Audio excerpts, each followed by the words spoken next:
$5,000. Filing cabinets from $25 to $500. Before you go anywhere else, do yourself a favor and come to Larrick's Warehouse Outlet. With 25,000 square feet of selection, you're not going to go anywhere else. Larrick's Warehouse Outlet at 23 McOil Avenue, Dayton. Open Monday through Friday, 9 to 6. Larrick's, continuing the tradition. College football playoffs, Browns, Bengals, Buckeyes, and more. Catch the Keith Byers Show Mondays at noon on 1410 ESPN Radio.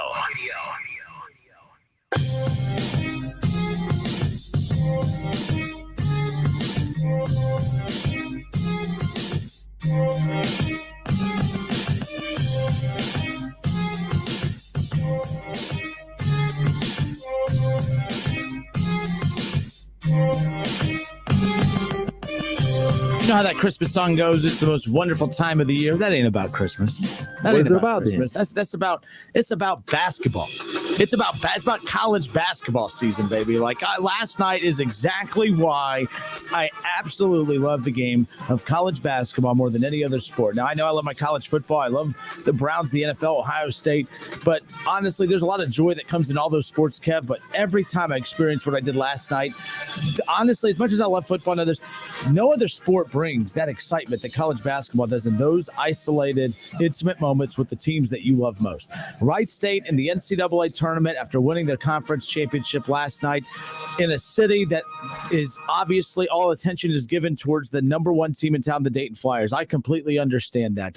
When I talk Wright State, it's not in spite of UD. It's because there's a program in town that deserves some more GD attention, and they proved it last night. What a freaking game. Wright State back in the NCAA tournament, as I mentioned, for the first time since 2018, fourth time in program history. And Scott Nagy, man, just since arriving, just totally turning that program around. And man, I'm exhausted. I can't think straight.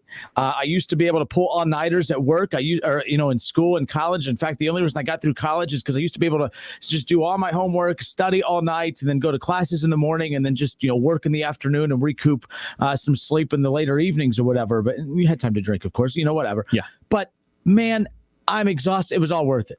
All worth it. They were down 16. I was like, it's going to be a long-ass 2-hour drive home from Indy. Luckily, it's only Indy because it used to be Detroit. I've driven back from Green Bay one time. I mean, it's a long drive. Man, it was worth it. That was so freaking cool last night. It was unbelievable. It's not the first one I've been to where they've punched their ticket there, but there was just something special about last night. And when your team is the one that does it, and Dayton fans, you know this, when your team is the one that punches their ticket in that kind of fashion, when you see your team win those big games, there is nothing like it. And UD gets a lot of those big games all the time because they play in a bigger conference. They play on a bigger stage. They get more of those opportunities. But I don't get to experience that, and Wright State doesn't get to experience that all the time. You're a Wright State fan. We don't get those moments too often. We usually have to deal with a long regular season, some big conference games to set up a potential Horizon League tournament run that provides these moments. Mm-hmm. They don't come around often, and they've come around more often than not over the last, 5-6 years that Nagy's been here. It was so awesome last night. Words can't even try to describe the emotion. Indiana Farmers Coliseum last night, and Chris Collins, voice of Wright State, he'll join us at 4. But one of the top teams we cover here already punched their ticket to the NCAA tournament. We know Ohio State's in. Just where they'll be seated, we'll find that out. UD still on the bubble, a 2 seed. They start their A-10 tournament run tomorrow. Have I mentioned I love college basketball? That's why I love this damn city. Man, that was fun. I can't form sentences today, so bear with me, folks. I'm just exhausted, but it was all worth it. So let's rewind a little bit. We're closing out the show yesterday. We make our predictions. We both predicted Wright State will win. I predicted a close score. You predicted a blowout. We go our separate ways for the evening. Win's a win, baby. Absolutely. I head home. You're there watching the game live. First half, it's back and forth first half, tight first half. Ultimately, the Norts go up 8 at the half or whatever. And should have been more. They should have been more. Should have been more, but ultimately Wright State was able to hang in there. A lot of early foul trouble for Wright State as well. Pacelli and the guys getting the early foul trouble, 2 fouls early on. So your best guy is on the bench for a majority of the first half. So Wright State hangs in there. So I'm watching the second half, and I'm watching that lead grow and not in the right direction. I'm watching it go for the Norts, and it's just going higher and higher, and eventually it gets up to 16. And I think everybody out there and Wright State Raider Nation had that feeling like, again, we got a really good team, and we're on the big stage. We're on ESPN. We're not on ESPN2, ESPN Plus, ESPNU. We're on ESPN. Everybody's watching this game. My dad hit me up watching the game. My aunt's watching the game in New Jersey. They have no connections to Wright State. They only have a connection to Wright State because I went there. So they're rooting for our school. That night, it's our school. So everybody's watching. And slowly but surely, we start chipping away at the lead. Because the wife, she's watching something else. She doesn't watch these games like this because she's a nervous wreck. So I'm watching on my iPad, and I'm just keeping her updated with the score. So she's like, what's the score? What's the score? And she's just going off of my emotions like, yeah, oh no. So we tied the score up and then had to take over the big TV. And she's like, you just jinxed them by turning it on the big TV. It's like, we got to watch it live. And ultimately, they hit a 3 to go up 1. And I got the biggest pit in my stomach in my life, dude. But ultimately, we come down, hit the pull-up jumper. And I text you, I text everybody, basically, 1 stop. But they had 10 seconds on the clock. So you're there. 10.5 to be You're there, 10.5 seconds. We're up a point, not a bucket, a single point, a layup, a jump shot, any type of shot. We lose. We're out of it. So take me to 10.5 seconds on the clock. You are in the arena. For one, what was really cool. So this was one of my favorite experiences. Scott Nagy, his wife and family were sitting like right behind us. I saw you on TV, by the way. So, probably cussing up a storm, I'm sure. So they were sitting right behind us. That was like one of the coolest experiences, just hearing how a group of family members of a coach react during a game, because there's fans reacting during a game, there's media, there's all different kinds of ways to react during a game, but getting to hear every comment and hear and watch the reaction of the coach's family just every time. I mean, when they were trailing, give Coach Nagy's wife a huge shout out, because she was cheering the same way when they were down 16 as when they were going on that run to take the lead. So a shout out to Coach Nagy and his family, who has been through absolutely so much. I mean, losing his dad, Dick Nagy, right before the season, has admitted even on the show. And it was just, I mean, that was one of the bigger themes of that tournament run. Was it wasn't just him that had lost a family member. There were so many family members that have been lost within months of the season starting, that just so many distractions out there.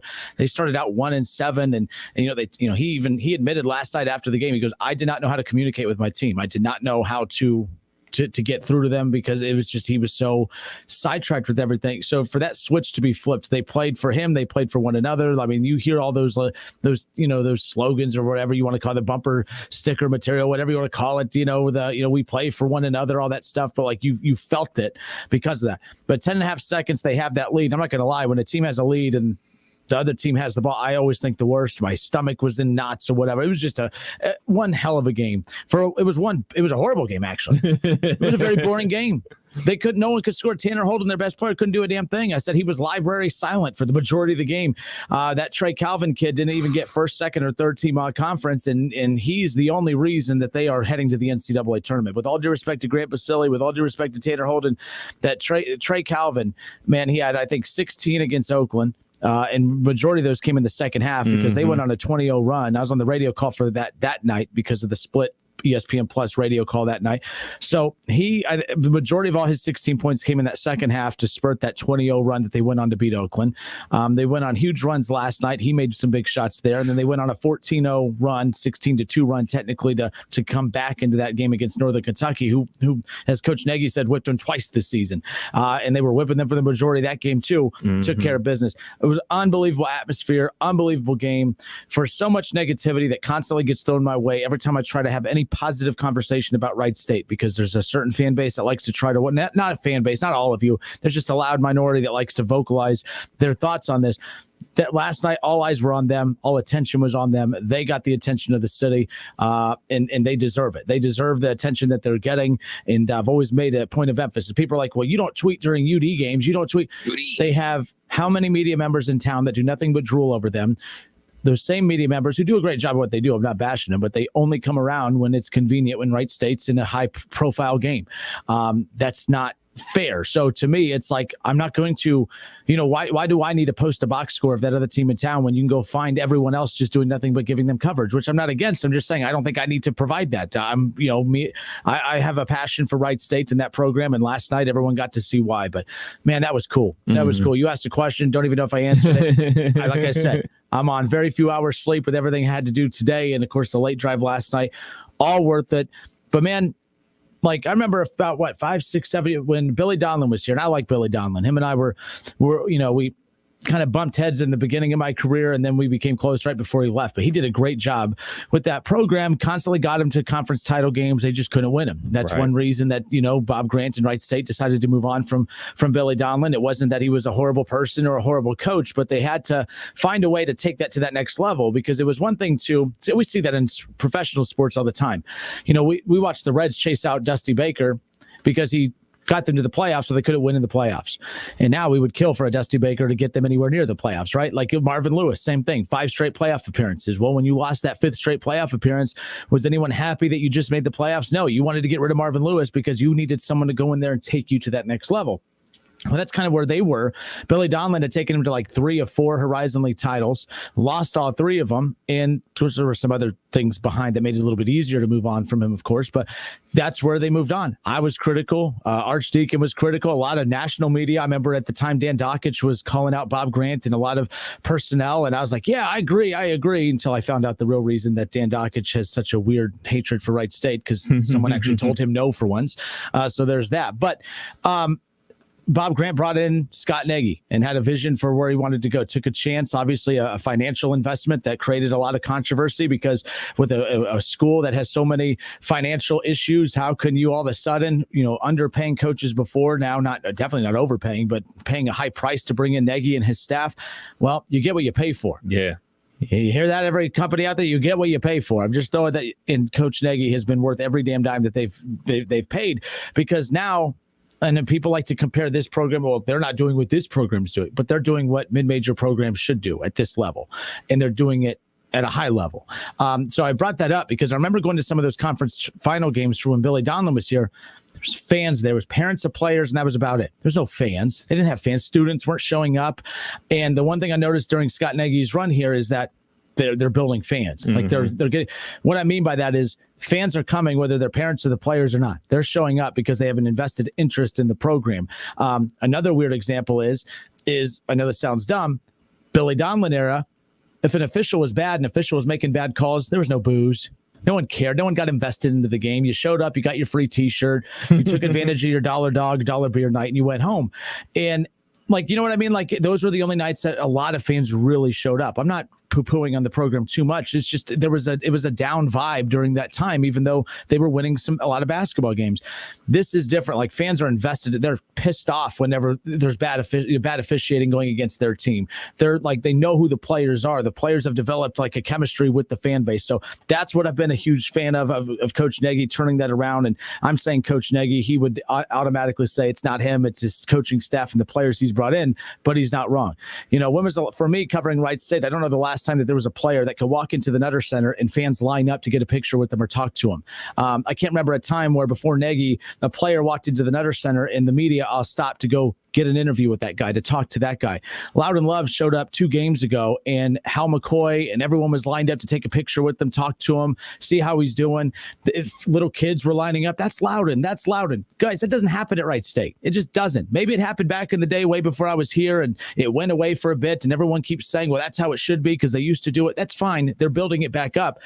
It's just this program is different now. Coach Nagy has just provided, and starts at Bob Grant and the athletics department there of just having a vision. But it's a different vibe, man. The kids are fans of the players. Like last night the post game celebration, kids running all over the place trying to get pictures with Tanner Holden. I heard one little kid ask where Loudon Love was. Loudon Love wasn't even on the damn team. He wanted to know where Loudon Love was. That's how freaking cool last night was, because it's one thing to have an established program that's just the status quo. You're expected to do it.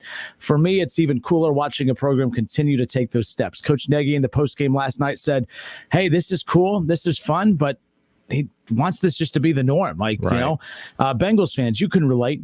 I poked fun at it, but I understood it. Remember when Joe Burrow said, hey, I'm not that excited about this win over the Raiders. This is what's expected. Remember when they won the wild card game against the Las Vegas Raiders? It was, well, this is cool, yeah, but we haven't accomplished anything. This is the norm. This is what we expect. That's the vibe I got from Coach Nagy. Okay, cool. We won the conference tournament. We're in the NCAA tournament. The season's not done. We got to, we like to win some games. We'd like to make a run. We'd like to do this regularly. So anyways, I'm rambling a lot, but that's how jacked I was and excited I was to come on the air today to talk about Wright State in the NCAA tournament and possibly the first four. Oh, boy. Possibly in the first four. Kenner, it's one thing to punch your ticket to go to March Madness and play in the big dance and everything like that. But the fashion that they did it, the comeback from 16 down. This isn't the NBA, man, where 16-point leads are evaporated in a mere 2 shots. You know what I'm saying? Like, they're down 16 in the second half of a basketball game, and they had to storm back to get that victory over a team that beat them twice, on a team that has the best defense in the conference. When your best 2 guys are kind of bottled up, you get other guys to step up. And that's what you need to make a run to the NCAAs, man. And Wright State got it. Not only for us, me and you, who jump on this microphone every single day and talk about Wright State basketball, but for everybody that went to Wright State in the past. You know what I'm saying? Because we understand the pecking order of this situation in Ohio. It's Ohio State basketball, UD, Xavier, maybe even Cincinnati, maybe even Bowling Green here and there. Maybe you get an Ohio Bobcat situation. We're quote unquote 2 years. Last NCAA tournament, Ohio made that huge run. Yeah. So quote unquote, I'm a proud alumni, but quote unquote, we're low on the pecking order. So when we get these opportunities to punch our ticket, you better believe people that I don't talk to on a regular basis, that I went to school with, we're having that conversation. We're texting back and forth during the game because we're proud, man. We're proud of our school. We're proud our basketball team has made it there, man. And I'm so happy for the guys on the team. I'm happy for Coach.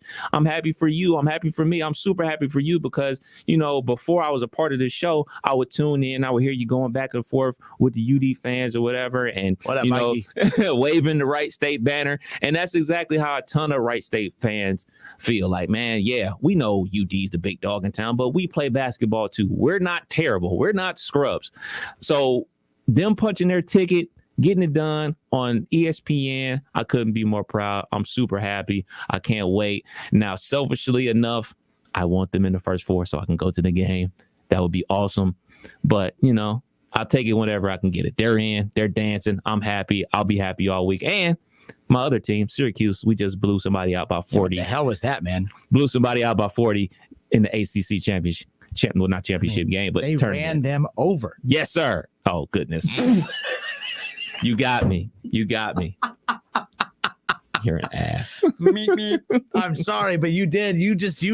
I fell for it. I mean, they did, though. They did. I mean, but yeah, a buddy of mine texted me a little bit ago. He goes, how is that a score in conference? Like in conference, like no one, especially a team that's like 1 game under 500. How does Syracuse win by 40? Like it doesn't make any sense. And they only hit how many threes? Oh, they hit 11. Okay, okay. So, but no, what a night last night. So real quick, some guy on Facebook says random WSU player I recall, Deshaun Wood, only name I can recall from back in the day. Yes, sir. Not just some random. I mean, Deshaun Wood's one hell of a player. Yes. Von Duggins. And by the way, it was cool. Like last night, Von Duggins was there. Really cool. I mean, him and his wife and his whole family was there. I mean, there was Kendall Griffin. There was a lot of former Wright State players that were there. Loudon was in attendance.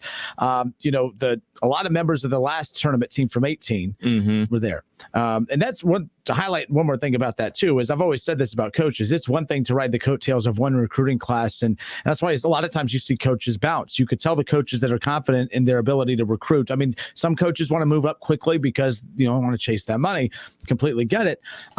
But I said this about Archie is, could Archie Miller, when he was at Dayton, could he have replicated what he did with that Kendall Pollard class? Could he have replicated that?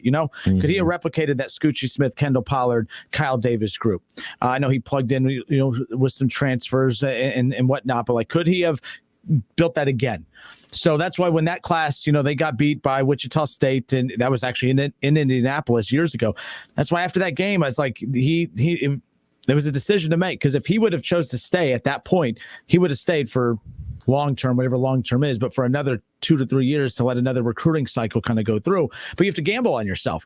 When you have a good recruiting class like Archie Miller did at Dayton with that Kendall Pollard group and Kyle Davis and them, he had to make a decision of, am I confident enough to replicate this to where I can keep my momentum or keep my name at the top of these big coaching hire lists when that time comes? I'm not saying he wasn't confident that he couldn't do it, but he had to gamble on himself, and that's why he took the Indiana job. What makes what Coach Nagy has done so fascinating is the fact that South Dakota State team, the multiple tournament appearances he made with that group, I believe 2 of those 3 all came from one of the same recruiting classes, or at least an overlap.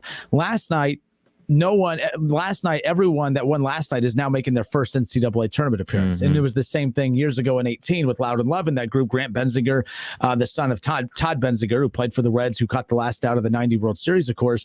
With that group, that was their first NCAA tournament appearance. And now a completely new roster. I lied. I think James Manns was like a red shirt on that 18 years. So James Manns on this group, technically his second, but he did it with a whole new recruiting class. Right. That's how you know who the real OGs are. That's how you know who the real coaches are, when they can build NCAA tournament teams. And sure, you could make it this year and then have the same group and make it next year, and that's totally fine. But the fact that Nagy has done it with 2 different recruiting classes, that's what's special to me. You could do it once, that's fine. You can catch lightning in a bottle once, but can you keep that fire lit? Like, that's the big question. Coach Nagy, man, and he has an eye for big men too. Now, Loud and Love, Grant Basile, who has been dominant all year, I feel like has flipped a switch in this tournament run. All right, I'm good. I think my blood pressure is down. But don't think I've ever opened up a show with passionate Wright State talk. And I appreciate everyone in the chat section who contributed professionally and actually felt excited for them, because I do believe there's times in the past where I've tried to have a legitimate Wright State segment, and some people just ruin it for me, because it's no point. You try to highlight a team, and instead you almost make them look bad because of all the negative commentary that comes in the comment section, right? Like, you could say, well, just ignore it. Doesn't necessarily work that way as much. Like, I don't like tagging certain people on social media because I draw a negative reaction from people. So I'm afraid to tag certain people, because right away people come for me, and if I'm taking you down, I'm taking everyone around you with you. So that's how it is. But I appreciate everyone, chiming in on this. But 518-1410, 518-1410, that's the number to call and jump in on the conversation. Shout out to Jake Whiting. He says Raider up. I saw, a lot of you kind of chiming in last night throughout the game, so I appreciate that. Let's see. David Shaw, he says, I got to experience it at the Nutter Center back when they beat Butler. I mean, that was yeah. And that's the thing, too. Like, Wright State in the past has always been able to show glimpses of filling the Nutter Center with the passionate fan base. They did it with Cincinnati, back when they had Kilpatrick, I believe. I think that Cincinnati had come into town, if I'm not mistaken. I know they came into town. I can't remember who the star was on that team that year. Yeah, it was Kilpatrick. Yeah. So Cincinnati came in. Nutter Center was full. Next game, back to the 2,000, 2,500 fans or whatnot, and that's fine. But they haven't been able to consistently keep that. They've been having anywhere between 35 to 5,000 fans, 3,500 to 5,000 fans in attendance, and they're passionate about the program now, and it's only building. I never finished my point earlier. My point about years ago at the conference final, when there wasn't that many, it was parents of the players, a couple, alumni here and there. But last night was a legitimate fan base that followed, that made the 2-hour trip. People act like, oh, no one's going to go to the Nutter Center in town. You had a legitimate fan base that followed Wright State to Indianapolis to cheer them on last night. That was the split. Oh, that felt like an NCAA tournament game. Coach Nagy talked about it in the post game. Like, NKU brought a good crowd down too. Yeah. I mean, that right. And just so for those who are maybe newer to following Wright State, NKU, they hate one another. Well, they don't hate one, but that's the big rival. That's you know what I mean? That's kind of where I'm at as far as that goes. But continuing on with the comments. And Jeremy Shaner says, let's go, Raider up. Appreciate that. Jeffrey Thompson says, amazing comeback by the Raiders. Truly hope they get to play at UD Arena. And, and that's an interesting point. Jeffrey Thompson says that he said, amazing comeback by the Raiders. Truly hoping they get to play at UD Arena. I'm never going to guarantee anything because, and we're basing this off bracketology reports from, many, prognosticators out there. Obviously, Joe Lenardi does a fantastic job, comes on the show from time to time. But he shot me a note the other day that said the winner of last night's game, he's 90% sure that they're going to be in the first 4. Wow.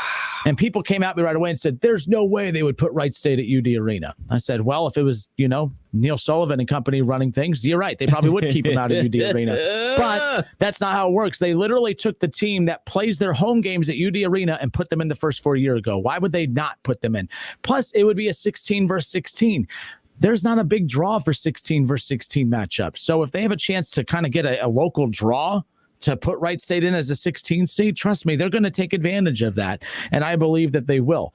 The only way that they don't is if they become a 15 seed. And I was laughing at some of the Wright State fans getting in arguments on social media today. No, we're disrespected. We're at least a 15 seed. I'm like, listen, guys, like, I know we're new to this being good party and all, but like, can we not embarrass ourselves by arguing about whether we're a 15 or a 16? Let's just ignore the fact that, 16 is not the best, but you're in the tournament. Oh, man. How you hate from NCAA? You can't even get in. Like, that's what I'm saying. Like, it doesn't make any sense. No, man. We don't want to play Duke in the first round. We want to play Gonzaga in the first round. That's what you're arguing. Yes. Either way, you're going up against a big dog. Oh, yeah. John Bond on Facebook. He has a Wright State logo as his profile picture. Shout out to John. Kev, he says the fans on both sides were great. Farmers Coliseum is such a better place to host than Little Caesars Arena. Raider up. I didn't mind Little Caesars Arena. It was kind of cool to play in an NBA arena, but you are absolutely right. You cannot take a conference that does not draw fans and put them in an NBA arena and expect it, and then complain because, well, it doesn't look good on TV. Well, you took a conference that doesn't draw fans and you put them in a ginormous arena, and then we're pissed off because they were scattered all over the arena. That was on the league. I blame the league for that. I love this one way more. It looks better on TV. I thought the presentation looked great. It's an old beat up building. They have made renovations to it. They probably need to do more, but did you know that sitting at home watching? No, it looked badass on TV. That's all that matters. And it's a little bit more intimate. Fans a little bit packed in more. So where is it in Indianapolis? Because it's on the fairgrounds. Okay. So they played last year's the first round. I think Georgetown played there. Remember the first round? Indiana, all of the NCAA tournament locations were spread throughout Indiana, remember? Yeah. So they played at Butler at Hinkle or whatever. So they played there. They played at Indiana Farmers Coliseum. Georgetown, I remember they played there because that was the one that had the light shining through. Remember the light was like right on the floor, like the sun was coming through. So it drove me nuts. I hated that. But it's a good place. Like they host a lot of tournament games there, or have hosted tournament games there, as far as I'm concerned. Let's see. Continue going down the list. David Shaw says, if Dayton was to win the A-10 and Xavier could make a run in the Big East tourney, could it happen that Xavier versus Dayton in the first four? So then you'd have Wright State, Dayton, Xavier all in the first four. I mean, I wouldn't count anything out at this point. It's all on the table. Yeah. I do not think, for everyone out there that thinks that they will not put Wright State in the first four because they're in this city, my only argument to that is they literally took the team that plays all their home games at UD Arena and put them in the first four back in 15? So that's really what it comes down to. Jeremy says, yeah, that was amazing. I was out there with you. So really cool. All right. 518-1410, 518-1410. I appreciate everyone who's chiming in. Wright State back in the NCAA tournament for the first time since 18, fourth time program history. Horizon League champs won on ESPN 72-71, a game winner from obviously, driving down the lane the way he did. I mean, it was unbelievable for him to be able to hit that shot. Trey Calvin just was. If he doesn't play the way he does in that first half, they're blitzed by 20, and it's not even a game, and I'm heading home, and I'm fully rested for tonight. Yeah, he hit the buzzer beater. Player like that. He hit the buzzer beater right before the half with the runner, and then obviously the game-winning shot and everything like that. But like you said, man, he hit like 3 threes in the first half. Without his big first half, they're getting blown out. They're not. I'm not going to be watching. Shoot, they end up getting down 16, even though he was playing excellent, man. But ultimately, they came back as a team. And you got to give Coach a ton of credit because they hit the three. NKU hits the three. They go up a point. So what happens normally? Coaches call that timeout. And all right, let's draw up something. He let his veteran point guard make the decision, and the decision ended up with a jump shot to get the lead, and then defensively they were able to hang on to get the victory. So, a lot of coaches call timeout in that situation because they want to organize things and get everybody ready. But he had them ready because of practice. They knew exactly what play to run because they already been doing it in practice time in and time again. So kudos, man. Kudos to coach and kudos to the players. 518. Let's see my voice. I was screaming. But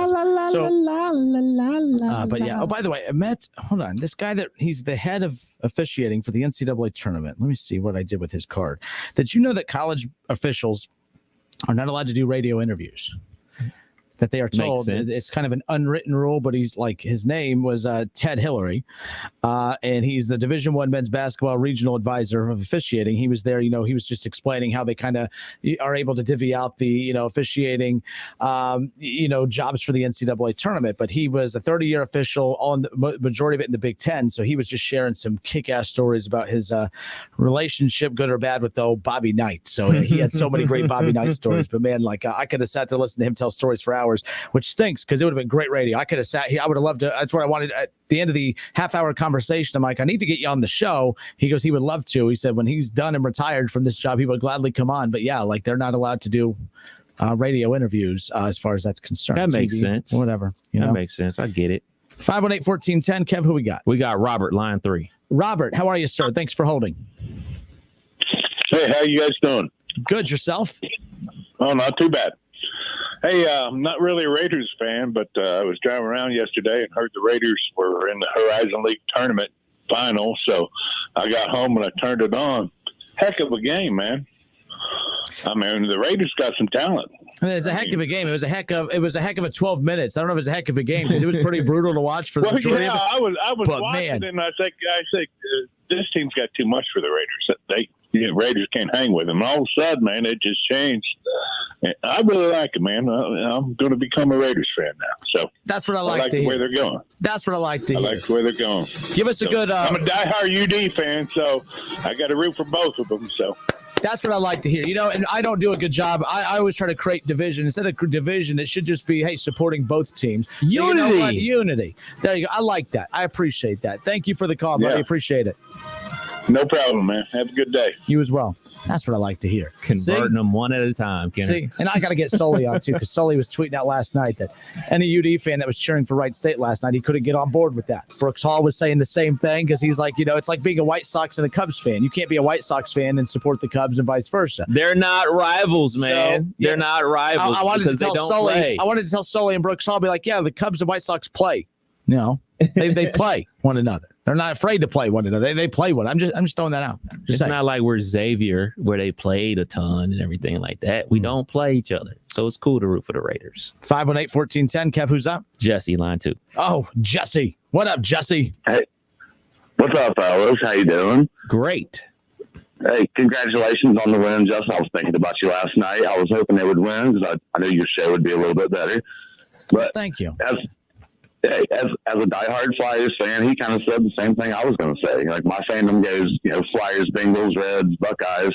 I drive a race car, so I'm one of the 10 people that watch NASCAR. But how do you feel about the bandwagon Flyers fans? I know you got a lot of beef with them all the time, but will you accept the bandwagon with the Raiders? I've always said that. I'm sorry, I'm very bad at interrupting people. I got to work on that. But we had this debate about the Bengals playoff run too, because remember, there wasn't a lot of Bengals fans. There was loud minority Bengals fans that you would hear from the same ones all the time. But now all of you Bengals fans coming out from every rock out there, and Bengals fans, some were mad. They're like, no, you weren't with us when we were down. And I'm like, I've never really believed in that. Like, for me, Wright State's building something. They're trying to build a fan base. So it would be silly of me or any Wright State fan to say, no, you weren't with us years ago. You're not with us now. That's stupidity. So that's why I called out Bengals fans. I don't believe that any fan base should be like that. I hate when people get mad at the bandwagon fans, if you will. If fans are jumping on your bandwagon, if you will, that means your team's doing something right. And that's how you do it. So I have no issue with it, and more the merrier.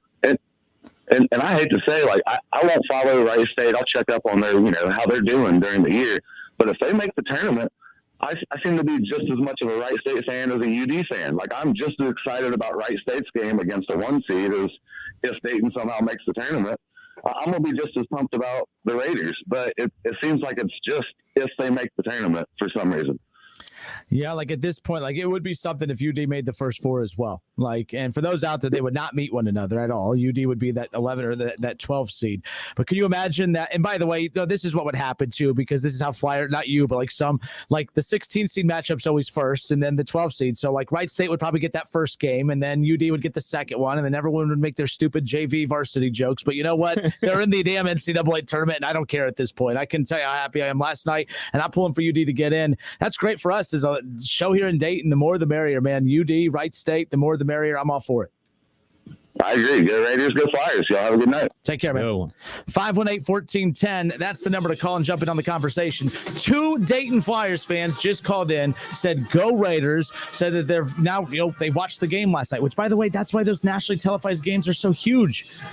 Because, again, to put your product in front of so many, everyone was watching that game last night. Like, I know it was a Horizon League. It was 2 teams fighting for a 16 seed, and everyone that's not interested in the Horizon, they can make their comments. But I appreciate everyone last night who I knew was like reaching out saying, man, what a game. That was awesome. I know how many of you are Flyers fans and still doing that.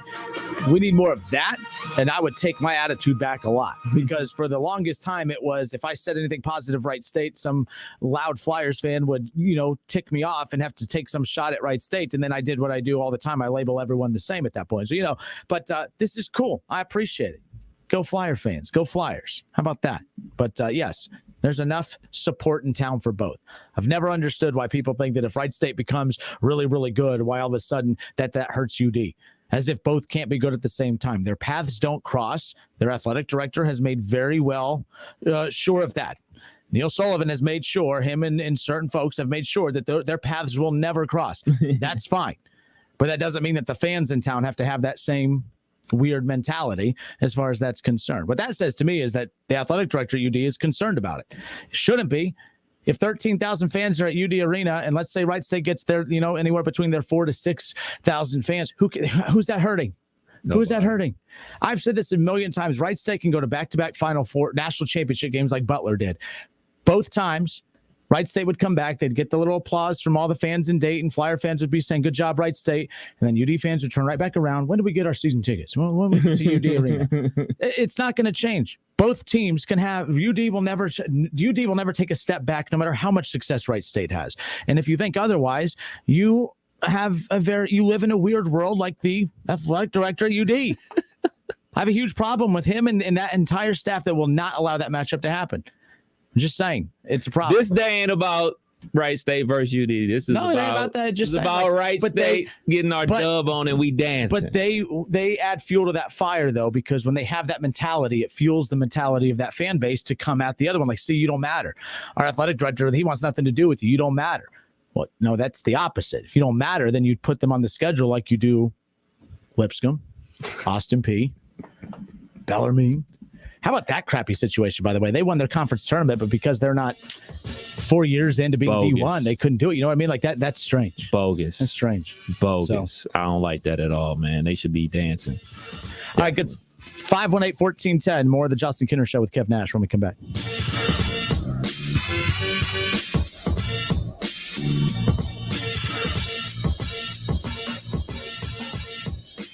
It's the Justin Kinner Show with Kev Nash. Justin, you're awesome, baby. Right here on 1410 ESPN Radio.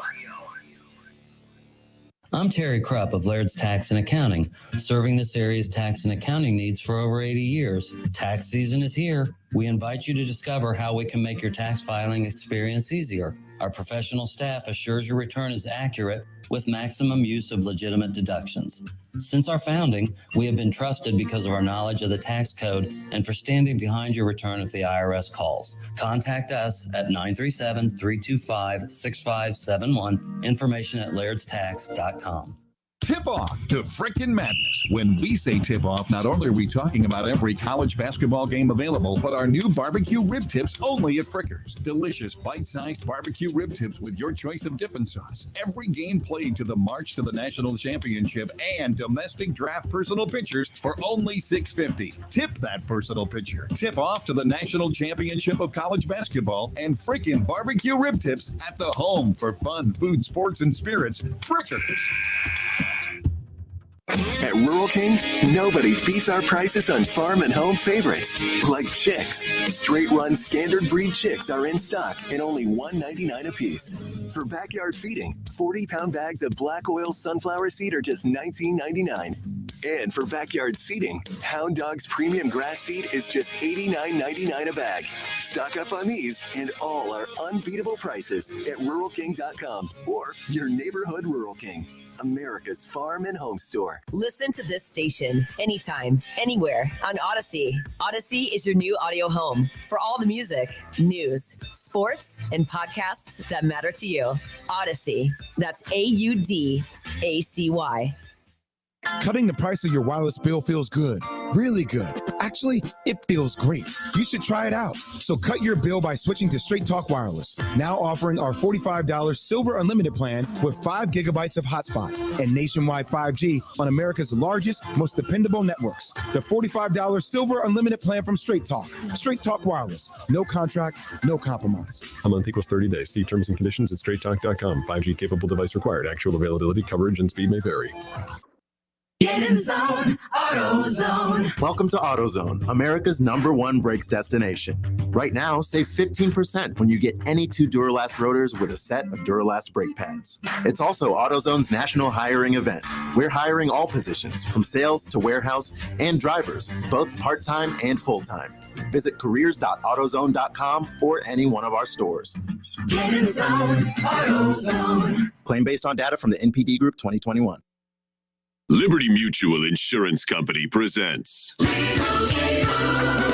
and Doug. Check it out, Limu, a roadside carnival. Step right up, folks. Test your strength. Come see the fire-breathing baby. Let's fan out and tell people that Liberty Mutual customizes your car insurance so you only pay for what you need. Look, an emu wearing sunglasses. Limu, you're famous.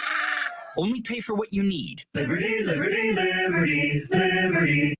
Hi, my name is Takia, and a little thing that I love about the Smokehouse Barbecue Bacon Sandwich is when I take a bite, it's the perfect blend from the bacon to the cheese. It's perfection. Hey, I'm Katora, and a little thing I love about the Chick-Fil-A Mac and Cheese is it kind of melts in your mouth, so you know it's creamy, cheesy, and delicious. This gooey mac makes me cheese every time. Order dinner delivered on the Chick-fil-A app today. Delivery fee and other restrictions apply. Real guests paid for their testimonials. Hey, here to tell you about my friends at Cordell Transportation. They're now hiring Class A CDL drivers and offering a $5,000 sign-on bonus. That's right, a $5,000 sign-on bonus.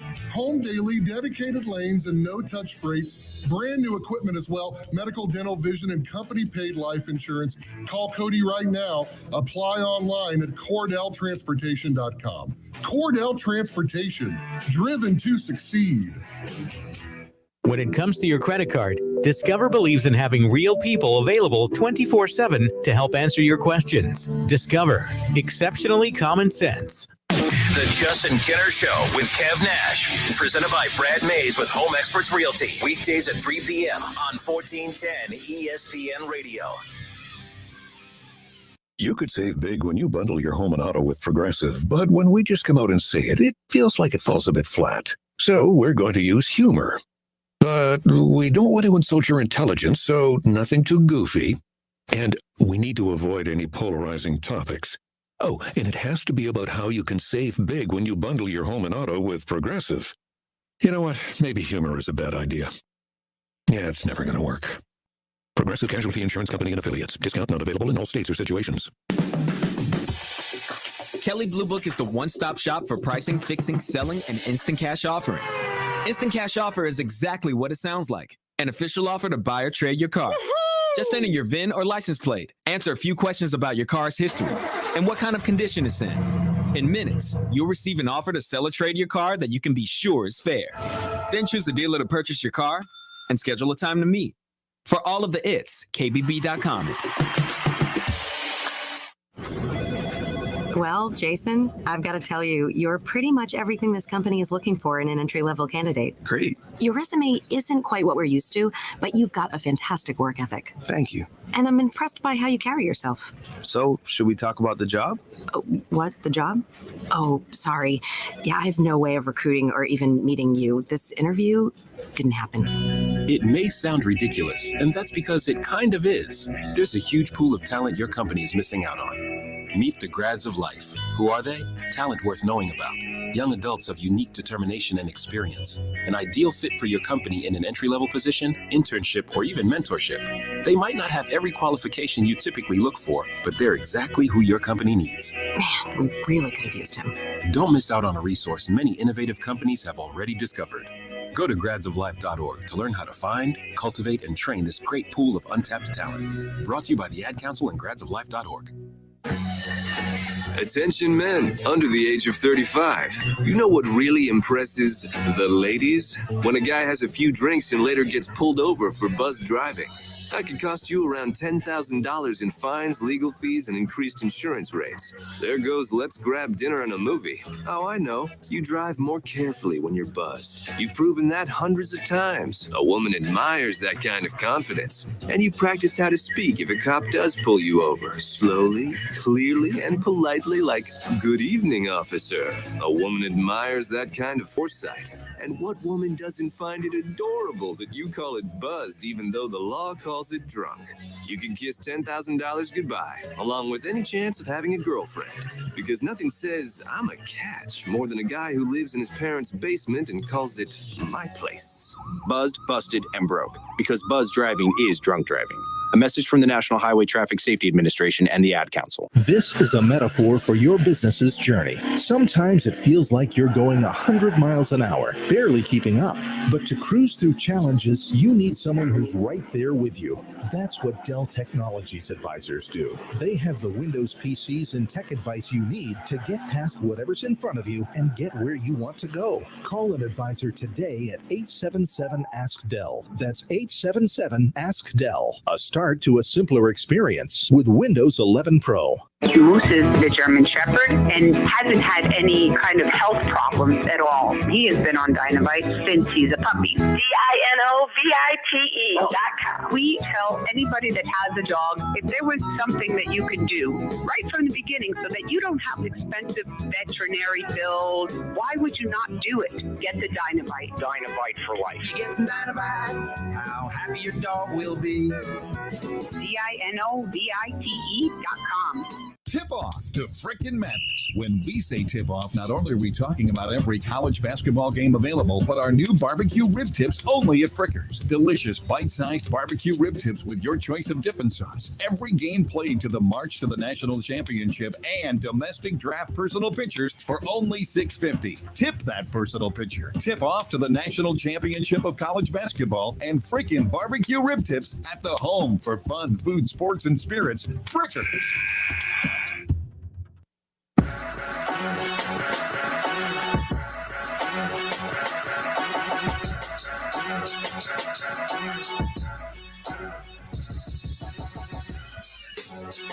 All right, we are back. Justin Kinner, Kev Nash with you here on Dayton's ESPN radio station, 1410 Wing AM. The voice of the Wright State Raiders, Chris Collins, joins us in 2 minutes. If you missed the call last night, this radio call, my favorite part of when these mid-major teams kind of get their auto qualifier bid by winning their conference tournament, Kev. The passion in the radio broadcast always is what makes its rounds. And Jim Brown, Chris Collins, two of the absolute best. Love working with them. And so this call's been making its rounds. I heard this on Keyshawn, J. Will, and Zubin earlier this morning, but this audio courtesy, of course, Wright State University basketball. But this was the call to the win last night. Kev, when we talk about passion, listen to Jim Brown's passion right here. And Chris Collins, check it out. Vincent into the corner. Langdon fakes the three. He'll fire one up with 2 seconds. No! It goes to the play! Yes! Yes! Yes! The Wright State Raiders for the fourth time in the history of the program have held on. What a game here tonight. Awesome. The Horizon League champions of 2022, the Wright State Raiders. That was awesome. Love it. That was awesome. Chris Collins, voice of the Raiders, joins us next.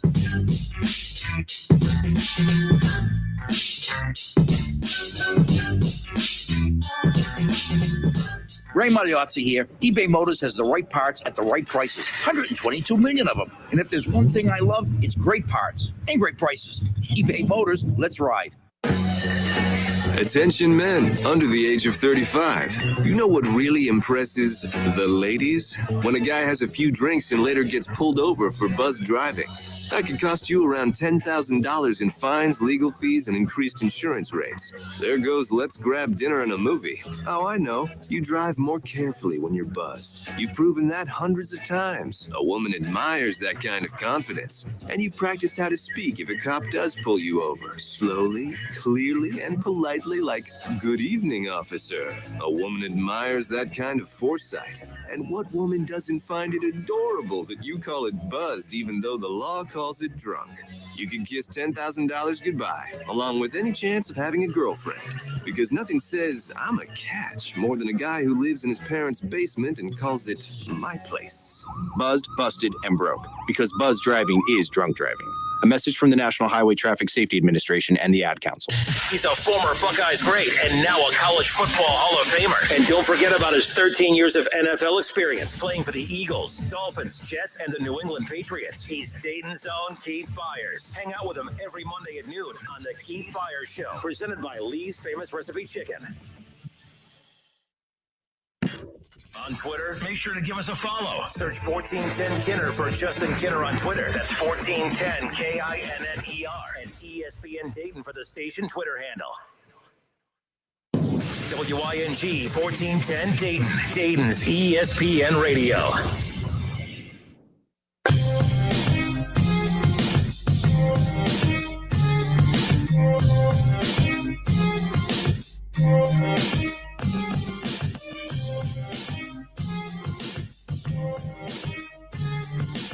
Justin Kinner, Kev Nash. Justin Kinner, Kev Nash back with you here on Dayton's ESPN radio station, 1410 Wing AM. 518-1410, that's the number to call in and jump back in on the conversation. We'll get back to your calls coming up here just around the corner. I want to give a shout out to all of the Wright State fans and even the Dayton Flyers fans who have called in today to voice their support for the Raiders after their, of course, Horizon League championship win last night. 72-71 the final over Northern Kentucky, and that was at Indiana Farmers Coliseum in Indianapolis, and what a sight that was. Again, Wright State down by as much as 16, and of course a 14-0 run, really a 16-2 run helped propel the Raiders back into it. They were able to hold off a last second scoring effort by Northern Kentucky. Final 10.5 seconds. Wright State able to hold off Northern Kentucky for the finish. You just heard the radio call between Chris Collins and Coach Jim Brown to close out last night, I should say, Horizon League championship victory, which has propelled them back to the NCAA tournament for fourth time in program history, as well as the first time since 2018. Before we bring Chris on, for those just joining us, check out the radio call between Chris and Jim in the final seconds of the Raiders' Horizon League title win. Vincent into the corner.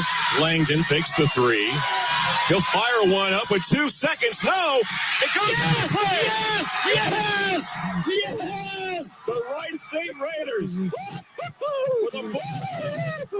for the fourth time in the history of the program. I love it. Have held on.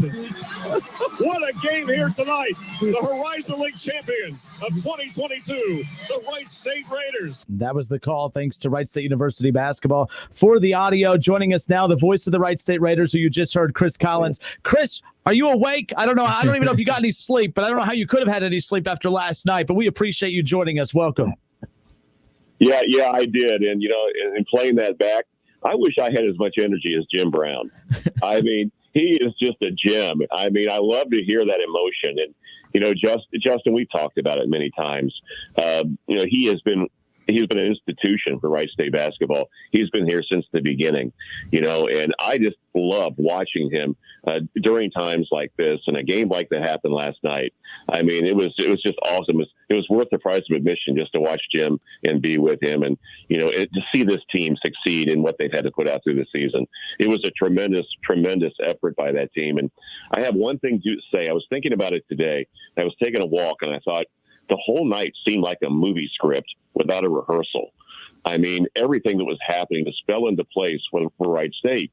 You can have flashbacks of Hoosiers, that movie. Everything went right for them in that second half, and it wasn't. I don't think it's as much luck. It's just that their mindset was. Their mantra now is brotherhood over basketball, and I think you've talked about all the challenges they faced this year, and to see that happen, I think that's drawn even people more fans closer to this team and what they've been able to accomplish. Chris, you've been doing this for 25 years. You've seen the ups and the downs. And, even with the ups, there's been fan support. Don't get me wrong, but correct me if I'm wrong. But there seems to be something different about this program now, and different in a good way. And there's no disrespect to any former coaches or players in the program as seasons past. But this is the healthiest that the program has been in quite some time, and especially during my time here.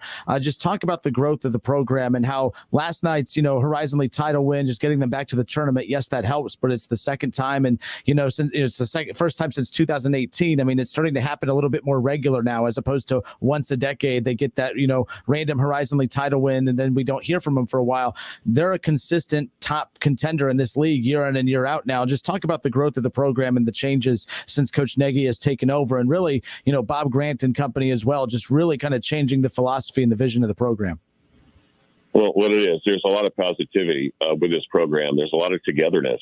It does start, at the top with Bob Grant and Scott Nagy. What a terrific job he has done. He's such a humble man. And you look at his record and his resume, not only at Wright State, but at South Dakota State.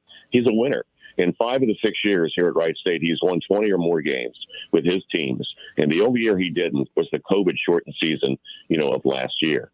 And I think it says a lot for him and what he's brought to this program, along with his assistant coaches, and what they are there to do. But, one thing that really stands out to me is, the accountability. The accountability that he has and the way he is able to relate to his student athletes and also to his coaches. And he leaves them responsible. Also, he goes, hey, listen, sometimes you don't have to hear my voice. He said that here recently. He said, it's in the players' hands. They know what to do. Last night, great example. Trey Calvin, they didn't call a timeout. Look how calmly they came back down after Warwick hit that huge three, to give Northern Kentucky, the lead. And here they are down. Trey Calvin was able to make a play, knock it down from the free throw line, and then they come out and they get that big stop, at the end of the game to come away with a victory. So I think a lot of that has to do with it right now is the positivity, the accountability, the transparency that they show. And these guys believe in their coach. And this coach wants players who are that way. When he goes out and recruits, he wants guys, who have that attitude and have that mindset. And I think we're seeing that on a consistent basis, Justin. You talk about the big shot that Calvin hit to win the game and everything like that, but talk about his first half, because without that first half from him, this might have been a different story. You're exactly right, Kevin. It was amazing. And we talked about it during the break at halftime. That shot he hit on the baseline, as the time ran out and expired in the first half. I think that helped us slow some of the momentum that Northern Kentucky had in that first half. I mean, Trey has been this way down the stretch. Ever since that Florida trip, it changed for him. And we talked about it at the end of the game about the maturation of Trey Calvin, not only his offensive skills, but his defensive skills and what he's been able to do throughout this season. It's just unfortunate he wasn't even on the first or second team all Horizon League this year. But, after what he's done in these 2 games in the semis and then the finals last night, he's got the attention of the people in the Horizon League. But his offense definitely kept them in the game and gave them an opportunity to come back in the second half. Chris, Grant Basile, we talked about it numerous times, but there's just something about Coach Nagy. He has an eye for talent when it comes to that, to the post, to his fives. I mean, his fives, he's coached some of the best fives out there in college basketball. You think back to his time at South Dakota State with Dom, and then, of course, coming here, finding Loudon Love, who was an offensive lineman type built dude, and then turned himself into the chiseled freak that he was before going on to the G League, of course. And then now Grant Basile just continues that trend for Coach Nagy. Grant Basile is kind of different than those other two. They're all dominant bigs, and they all score and dominate in different ways. Like, that's what's most unique about Coach Nagy type teams. But Grant Basile was dominant all season, but I feel like he took it up a notch. He went from being dominant all season to pretty much unstoppable, Chris. Oakland couldn't stop him. Cleveland State, who stopped him the last time they were at the Nutter Center, only had 5 points. They couldn't stop him on the floor. And then last night, when he wasn't, on the bench because of foul trouble, they couldn't stop him either.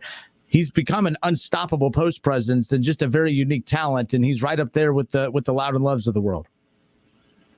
He is skilled, obviously. He is skilled.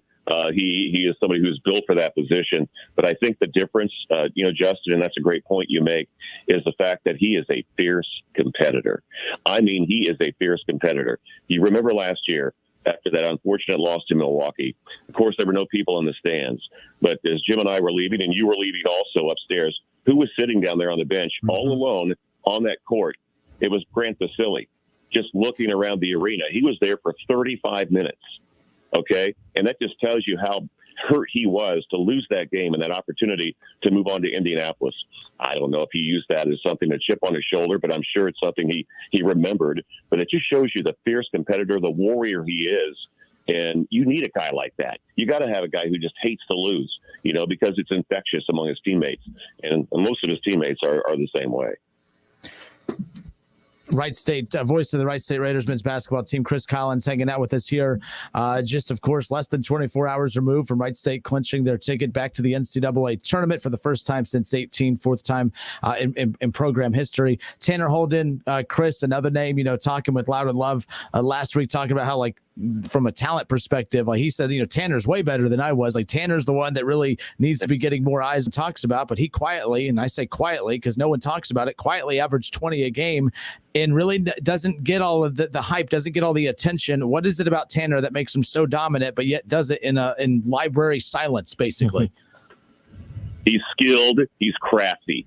I mean, in any team sport, you have a guy out there who has got a high basketball IQ. And like I said, he's crafty. He gets to the free throw line. I mean, that's the difference of scoring, 14 or 15 a game and 20 plus, in which he's been doing consistently, through the season. He's able to get to the foul line and also convert those, and he also comes up with big baskets. He got the basket to put them ahead when they came back from being down by, 16 yesterday. He is always there at that moment when you really need him. But, we talk about his offensive scoring and whatever, but last night, that defensive play that he made late in the game on that last shot attempt by Northern Kentucky was just amazing. You got to remember, he has got to keep still. He cannot foul in that situation. He was able to throw his hands up, and he was on the shorter player, Langdon, and he made it a difficult angle for him to shoot. And you have to give Tanner a lot of credit for that. He stepped it up big time defensively last night, in addition to his other skills. So Wright State has punched their ticket. They're going to be dancing. What would it mean to the program if they're in the first four playing at UD Arena with everything that goes on between Wright State and UD fans? Well, yeah, I think the program right now is just like, hey, we're in. We're just glad to be there. We'll go wherever they tell us to go, and continue to enjoy, what happened in the Horizon League tournament. And but that's a good question that you have, Kevin, because personally, I know I talked to Justin about it last night, and I agree with him. It's an opportunity. If the Raiders are 16 seed, it doesn't. People look at that and they think, oh, those teams aren't good or whatever. Well, we had a 16 seed win over UMBC a few years ago over Virginia, and beat a 1 seed, and it can happen. But the situation here with the first four is if Wright State does get a 16 seed and a play-in against another 16. It would give them an opportunity, a legitimate opportunity, not to say that they would go ahead and win it, but a legitimate opportunity to win their first ever NCAA Division I tournament game, and then move on to play a 1 seed. So I think that's important because their mindset is, 15, play a 2, whatever, next game up, let's go out and compete. That's what they're going to say. But just my opinion, I think it would be great. Not only from that standpoint that I explained, but also the fact that you don't have to travel very far. Right. Chris, last thing before we let you go, voice of the Raiders, Chris Collins with us here. Your first NCAA tournament game you ever called, what was that like? And as you head into this one, under a week from now, or at least a week from now, depending on where Wright State falls in the bracket, how do you feel heading into calling another NCAA tournament game for Wright State? And what were some of your emotions during your first NCAA tournament game you called years ago? All I remember was it was cold. It was up in Buffalo, and it was against Pittsburgh, But, I was so excited, because it had been the first time that they had been to the Division I tournament since 1993, when they lost to Indiana in Indianapolis. And it had been a long, long time. So, just being there, it felt a great opportunity. But it was unfortunately, I can remember during the selection show that was held inside the Nutter Center, we were looking. We finally saw Wright State come up on the board, and they had to play Pittsburgh. And Pittsburgh at that time has 6'11" guys, 7-footer, And I was sitting next to Brad Brownell, the head coach. He just looked over at me. He goes, worst possible matchup we can get, but they went out and played. They got down early. Deshaun Wood was able to get the team back close again, but they expended too much energy in that first half. And, Pittsburgh was just too much in that first game. But it was a great experience. It really was. And the Horizon League had two teams in the tournament that year. Butler, who the Raiders beat in the Horizon League tournament final, they got an at-large berth. All right. Voice of the Raiders, Chris Collins. Chris, thank you so much. You and Jim killed it last night on the call, as always. And this is fun, and looking forward for the fun to keep going. And Selection Sunday, we'll find out where the Raiders fall. Joe Lenardi right now, if this was the official bracket, he has them in the first four going up against the other 16 seed Bryant. And the winner of that would go on to face Arizona all the way in San Diego. So get your shorts ready, Chris, if this is accurate, of course. But if that's the case, of course. But Chris, thank you so much as always, and we'll talk soon. Hey, Justin, I just want to say before, you let me go, I want to thank you for all that you have done also in helping us out during the broadcast this year. I think you're super. You're on your way up, and just want to thank you very much for that. Absolutely. Anything I could do, I always love doing it. Thanks, Chris. You got it. You're welcome. Thanks. Have a good day. All right. Voice of the Raiders, Chris Collins right there. Appreciate him taking time and hanging out with us today. But and I appreciate everyone who jumped in on the Wright State conversation today. They deserve it. We don't talk Wright State basketball that often. They continue on this pace, and we're going to be doing that a lot more. And again, Selection Sunday, we'll find out where the Raiders fall. I can't wait to find out where they fall. Can't wait to see where Ohio State ends up as well. And again, yes, pulling for the Dayton Flyers in the A-10 tournament. Why wouldn't we? The more teams from Ohio in, the better. Absolutely. Xavier are going to be in the mix as well. And I mean, if there's a chance to have two Ohio teams in the first four next week, whether it's Wright State and UD, whether it's UD and Xavier, whether it's Xavier and Wright State, if Ohio State stumbles tomorrow night, and it'd be interesting to see how, if they fall at all, would they fall into that 11 seed, 12 seed category where they could be in the first four. Lenardi told me last week that wasn't that far off. They had lost 3 of 4 to close out the regular season. So if they lose another one, losing 4 of 5, they could justify bumping them down into that range if it means putting them in the first four. What I don't know is how much emphasis they put on trying to maneuver teams to fill out these storylines, if you will. I don't think they do. I think we do that from it's almost like we talk about WWE storylines. Brother. Like, they're going to have this person interrupt this match, and that's going to set up a feud at Mania. So Ohio State's going to lose tomorrow night on purpose, so that could set up a feud at first four. Like, I don't think it works that way, but I do think it would be foolish to think that if there's an opportunity to position teams in ways that draws attention, or especially at the first four, as you're trying to make that a draw, and it is, don't get me wrong, but like I said, no one cares about those 16 seed matchups. Like, that's no disrespect to them. That's just the reality of it. I'm not saying I don't care. I love college basketball. I watch anything. But the perception is the 16, like Chris just said it, the perception is, they're no good 16 seeds. They're no good. So if you can, spice up a 16 versus 16. There's no better way to do it than manufacture as far as that's concerned. So it's the first four, not the final four. I don't think anyone's, I don't think they're tipping the, I don't think they're tipping any kind of, bias at all if they go that route. So another thing is, since we're in Dayton and we love college basketball so much, UD Arena is going to be packed no matter who's playing in those games. So from the TV aspect, a matchup, a storyline you could sell, Wright State in Dayton, Ohio, playing at UD Arena, like, you can sell that to the average person. Like, man, they're going to play in their own arena. That's pretty cool. I'll tune in. So I'm here for it. I hope it happens. Shaw brings up a good point. Kev, and I don't say that often. I almost choked on my words there. He says that, where'd it go? There it is. He says Fairmont versus Centerville tonight. Yes, sir. Regional semifinals at Cintas, and that's over in Cincinnati. That's a huge matchup. Fairmont's really good. They have a couple really good players in their team. Centerville, by the way, we haven't even focused yet, turned our attention to the high school. That storyline, this Centerville team will go down as one of the best, if not the best high school team ever, like in the state of Ohio. Maybe that's a little much saying the best ever, because there's been some great teams. But honestly, what makes Centerville so interesting is just the homegrown talent. Like, it's one thing to have those teams that you have a bunch of transfers, and I'm not the most well-versed on the Centerville roster, so I can't say that no one's transferred in, but very confident that the main core has all been homegrown as far as that's concerned. And that's what makes Centerville such an interesting headline. I moved here from an area that, I'm not saying recruiting didn't happen, or recruiting has a negative connotation to it, but players and families moving to certain school districts to put their kid in a position to play on good teams.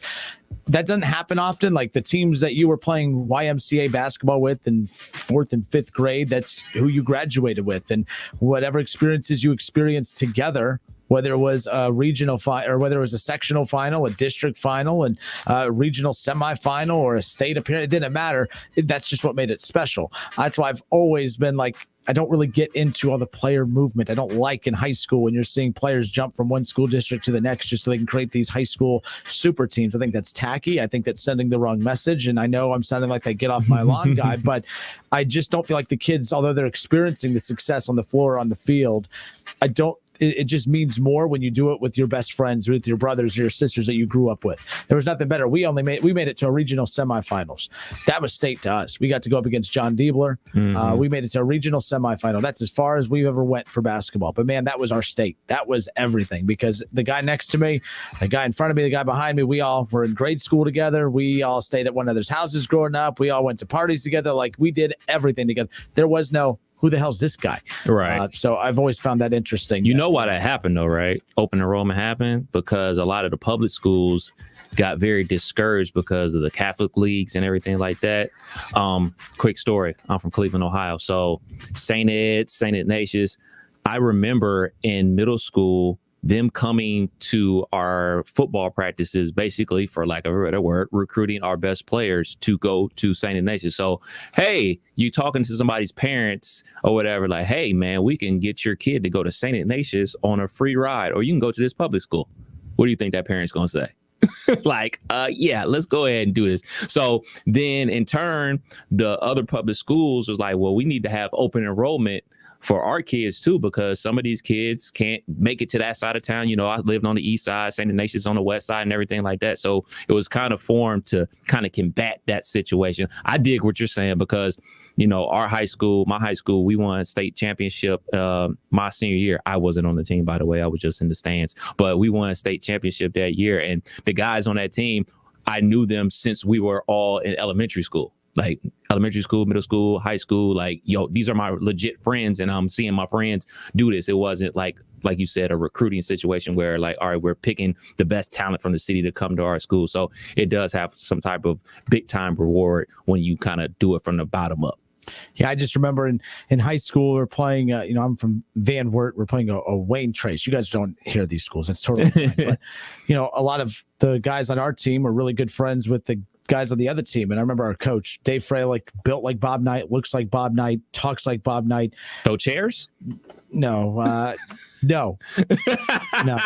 But I loved it. I mean, that guy is why, him and my assistant coach from high school, Mark Bagley, shout out to both. Like, I loved those guys growing up. Like, they did everything for me you could imagine. I loved playing for them, even though I didn't technically play, but they gave me so many opportunities that helped me like kind of get through college, get to where I am now, like as far as just kind of helping me battle through things. But I remember they went off on all of us. They said, as far as I'm concerned, those guys aren't your friends. They're not that's your enemy today. Yeah. Because he was ticked because we were all high-fiving before the game and hanging out and all this stuff. Oh man, that drove him nuts. And I'm like, I bet he hates the NBA right now. That's what everyone does, right? But nonetheless, so good stuff there. But yeah, like, and by the way, there's nothing wrong if players move over, if you're a parent that's moved your kid to a better, athletic situation because your kid has a chance to, have a spotlight put on him or her to get a scholarship, you got to do what's best for you. I get that. I just mean from my experiences, like I just have always preferred the homegrown route. I think it just means more. I think it's more special. What was it, Deer Park in Cincinnati years ago?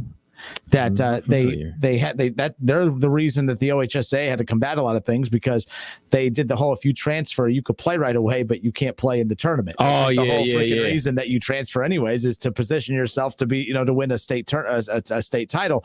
But I remember that year because they went undefeated, and Deer Park fans, I remember I went on a rant about that. I mean, people from Cincinnati calling the station, asking for our bosses because they were furious at me because how could you go off on these kids? I'm like, I'm not going off the kids. The kids are doing what they're supposed to. It's the moron parents that are taking the kids and trying to create these LeBron Miami Heat super teams that these are 16, 17-year-olds. Who gives a rip? Let them play where they are and stop doing this like weird egomaniac thing that you parents like to do. You like to live through your damn kids and it's annoying. But anyways, so they said, well, we're not that good. We didn't have any all-state players. I'm like, you had plenty of state players. You had a player from Georgia. You had a player from Indiana. You had players from all over these damn states. Like, what are you talking about? So anyways, but that was a prime example. People are fierce. They never won a state title before.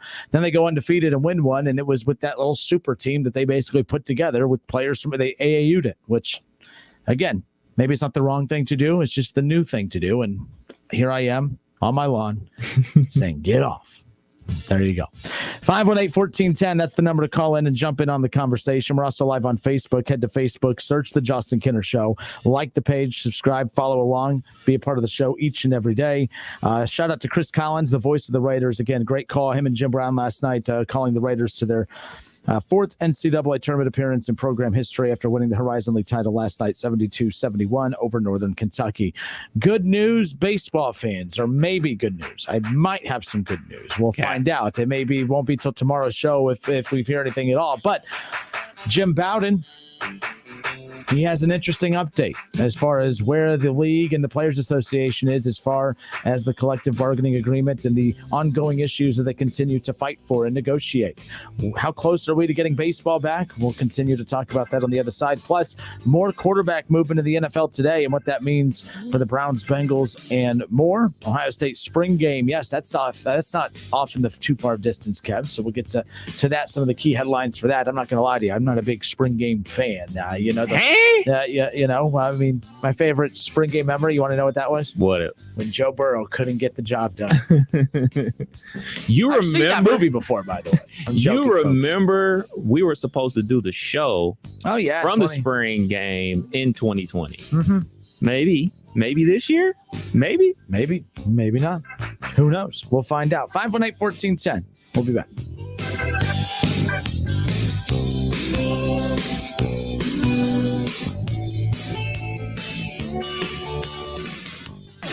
Justin Kinner Show with Kev Nash. Presented by Brad Mays with Home Experts Realty. Weekdays at 3 p.m. on 1410 ESPN Radio.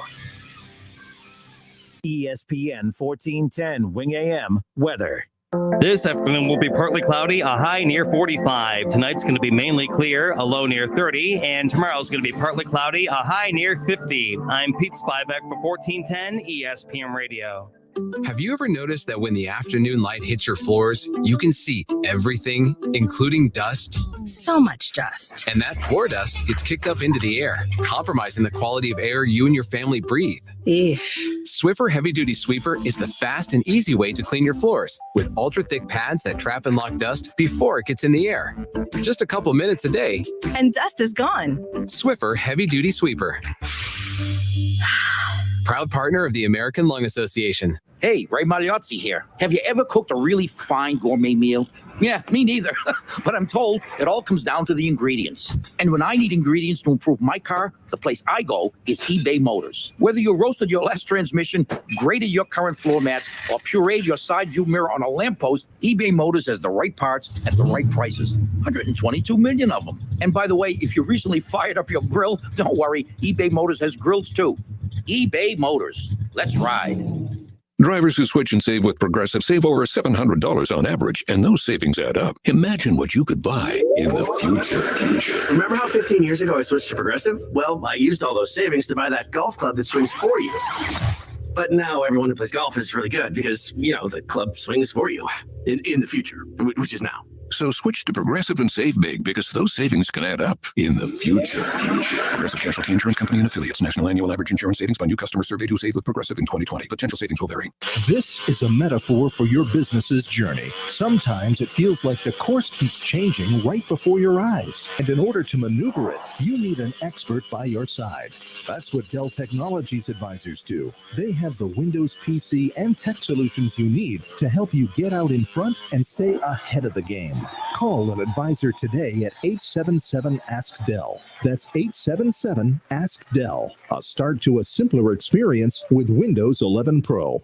Many Vietnam War veterans were unknowingly exposed to dangerous chemicals impacting their health and quality of life. There are now expanded benefits for veterans exposed to Agent Orange. Veterans with Parkinsonism, bladder cancer, or hypothyroidism who previously applied for VA disability compensation but were denied should reapply and might be eligible for retroactive compensation. Exposed veterans who have not yet applied should consider filing a new claim. For assistance, call Montgomery County Veterans Service Commission at 937-225-4801. Welcome to Allstate, where saving on your auto insurance is kind of like a joyride. You, your car, and an open road. Maybe your best friend, too. The music is chill, and so is the traffic. Allstate. Here, better protection costs a whole lot less. You're in good hands with Allstate. Call me, Dave Mowdy, at 325-2474. That's 325-2474. Right across the street from Frisch's on East Main Street in Springfield. Based on coverage selected, savings vary, subject to terms, conditions, and availability. Tip off to Frickin' Madness. When we say tip off, not only are we talking about every college basketball game available, but our new barbecue rib tips only at Frickers. Delicious, bite-sized barbecue rib tips with your choice of dip and sauce. Every game played to the march to the national championship and domestic draft personal pictures for only $6.50. Tip that personal picture. Tip off to the national championship of college basketball and frickin' barbecue rib tips at the home for fun, food, sports, and spirits. Frickers. Need legal help? We can help. Hi, this is Mike Foley, your Montgomery County Clerk of Courts. Have you heard about our new help center? It's located at the Montgomery County Courthouse, providing legal information and forms. And we also share programs and resources that may be available to you. Let us help you navigate the court system. Visit us online at courthouse2u.com for more info. Springtime is here, and you know what that means? It's time for mulch madness.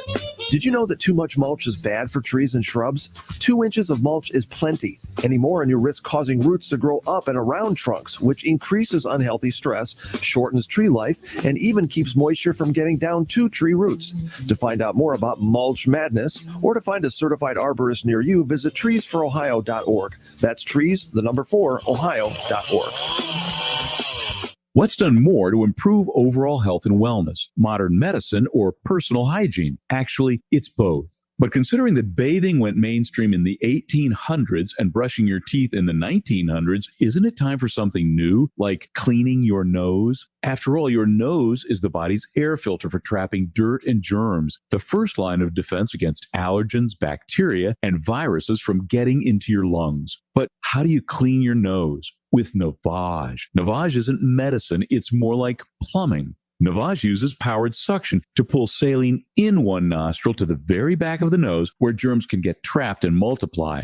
And then out the other nostril, flushing out mucus and microbes so you can breathe better, sleep deeper, snore less, and stay healthier. Join over 2 million others and find out for yourself how refreshing and easy to use Navage is. At Navage.com, Walgreens, CVS, Rite Aid, Bed Bath, and Target. Navage. Clean nose, healthy life. Ray Magliozzi here. eBay Motors has the right parts at the right prices. 122 million of them. And if there's one thing I love, it's great parts and great prices. eBay Motors, let's ride. The Justin Kinner Show with Kev Nash. Presented by Brad Mays with Home Experts Realty. Weekdays at 3 p.m. on 1410 ESPN Radio.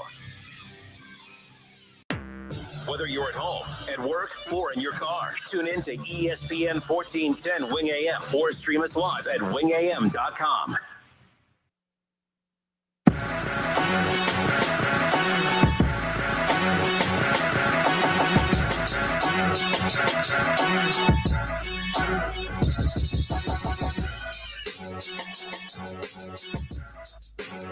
Justin Kinner, Kev Nash, back with you here on 1410 ESPN Radio.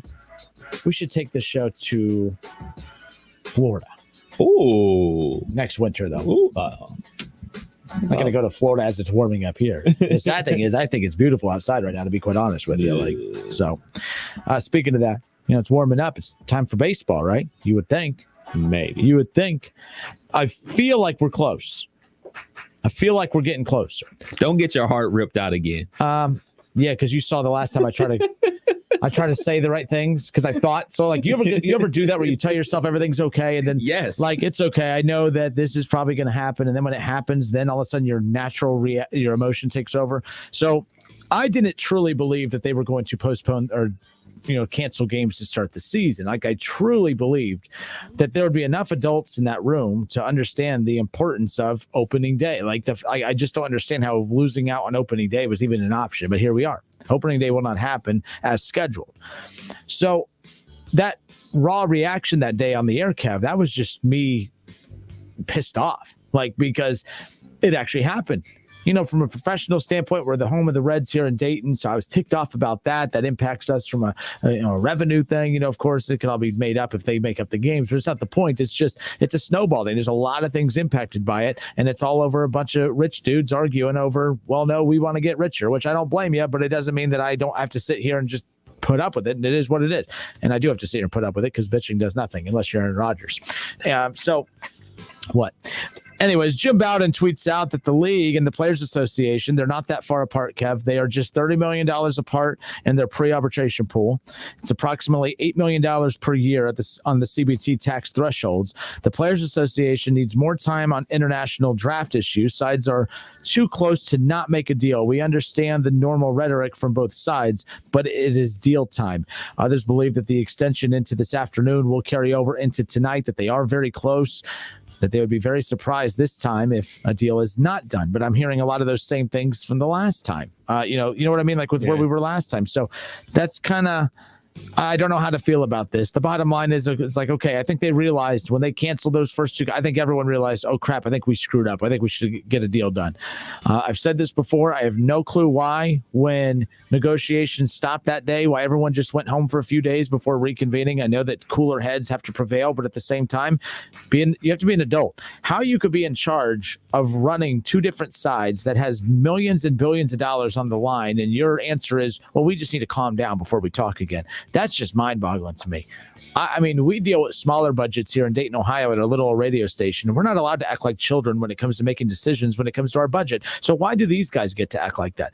I know there's a lot of tough decisions that I think us as normal fans don't comprehend what's going on, but I don't think that we have to. You know what we do have to do? Go to games, watch games, listen to games, Reds games on 1410 ESPN radio sometime in 2024 by the time this damn deal gets done. The point is I want baseball back, man. Like I was, it is. I'm so glad that Wright State's in the tournament. UD has a chance to get into the tournament. They tip off. Ohio State's going to be in. I love March Madness, but it hasn't kicked in yet that we may not have baseball for a while, but it will in about a week, 2 weeks, hopefully longer. Hopefully some of our teams are still making a couple week run into this tournament, but there's a good chance that within a week, 2 weeks, Ohio State will be done.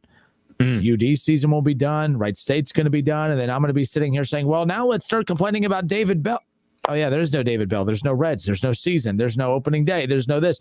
Get a deal done. I'm exhausted.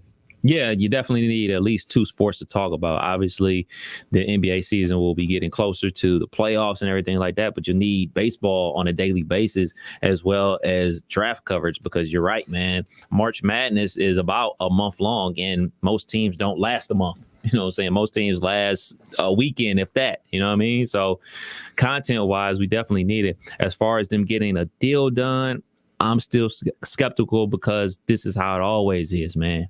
This is exactly what we went through, a week and a half ago. Like, oh, man, they're close. They met all the way up until 2 a.m. Like, we're close. And then, boom, out of nowhere, we're canceling games. We're canceling the first couple series. So, like I said, I believe this was Monday we were talking about this. I don't see us getting baseball until like Memorial Day. Well, may not be that far off. John Heyman tweets after that. Oh, okay. That almost no progress has been made today. After they made all of that progress yesterday, they were very close on quite a few, topics. But almost no progress has been made today on another deadline day. The union moved slightly on the CBT. Now they're about $12 million apart for year 5. And the bonus pool, they're still far apart on that, but they are not close. MLB may make another counteroffer today, but it is hard to see a deal getting done today. Cancellation of more games looms. So, again, getting a lot of mixed reports. Again, these guys all have their own sources, so they're all putting out these tweets on what they're hearing, what they're feeling, what they're vibing, and at the end of the day, it's just more suffering for the fans. Now, at the end of the day, we are not at the point yet where we were supposed to be watching baseball today and there's no baseball. Technically, we'd be listening or watching spring training baseball at this point. Right. But I feel like we haven't got – that's like, oh, man, we don't get preseason football. We would love to watch football in general, but you know what? If we lose preseason football, then so be it. But, this month is flying by already. Yeah. It's moving pretty dang quick. And normally we'd be saying we're just a few weeks out from opening day, and we may not even be a few weeks out from a damn deal getting done at this point. Pretty sad. It sucks because this is our routine. And people are creatures of habit, and this is what we want to be doing. We want to be talking about baseball, getting ready for the season to start, and we can't because of the labor strike and everything like that. For us as fans to hear them talking about so much money and saying they're only X amount of $1 million apart, that's where people like you get very frustrated to see, like, well, if y'all only that far apart, then why can't you guys get it done? What do you mean you're taking a lunch break? Call Chick-fil-A, have them deliver it, and hash things out in the office. Or if you're not in the same office, jump on Zoom and hash this out. It is a lot of egos involved as well. It's not just, flexing about how much money you make. It's a lot of egos because you got to think, man, from the owner's perspective, like they're billionaires and they didn't get billions by being super nice about things. They got billions about being shrewd business people and being cutthroat at sometimes. And for them to have to bow down or, back down to players/employees, that's an ego punch. And for players, they've been in a position where they were in the minor leagues, riding the bus and everything for so many years. And now they've finally cashed out and got their big check and they're big superstars in baseball. They feel the exact same way. Well, you weren't on that bus riding from, I don't know, whatever state to whatever state without any AC and everything like that. So they're fighting for their future as well. So it's a lot of egos involved. And like I said, man, hopefully, maybe we'll get baseball this year. Because I got a lot of Guardians merch that I'm just dying to wear, but I'm not wearing it until my team is on the field. Well, you know who is playing? Who that?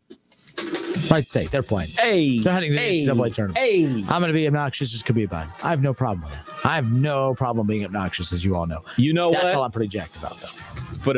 I won't say for the first time, but for the rare time, I commend you. I want you to be obnoxious about it because our team, our university, our alma mater is dancing.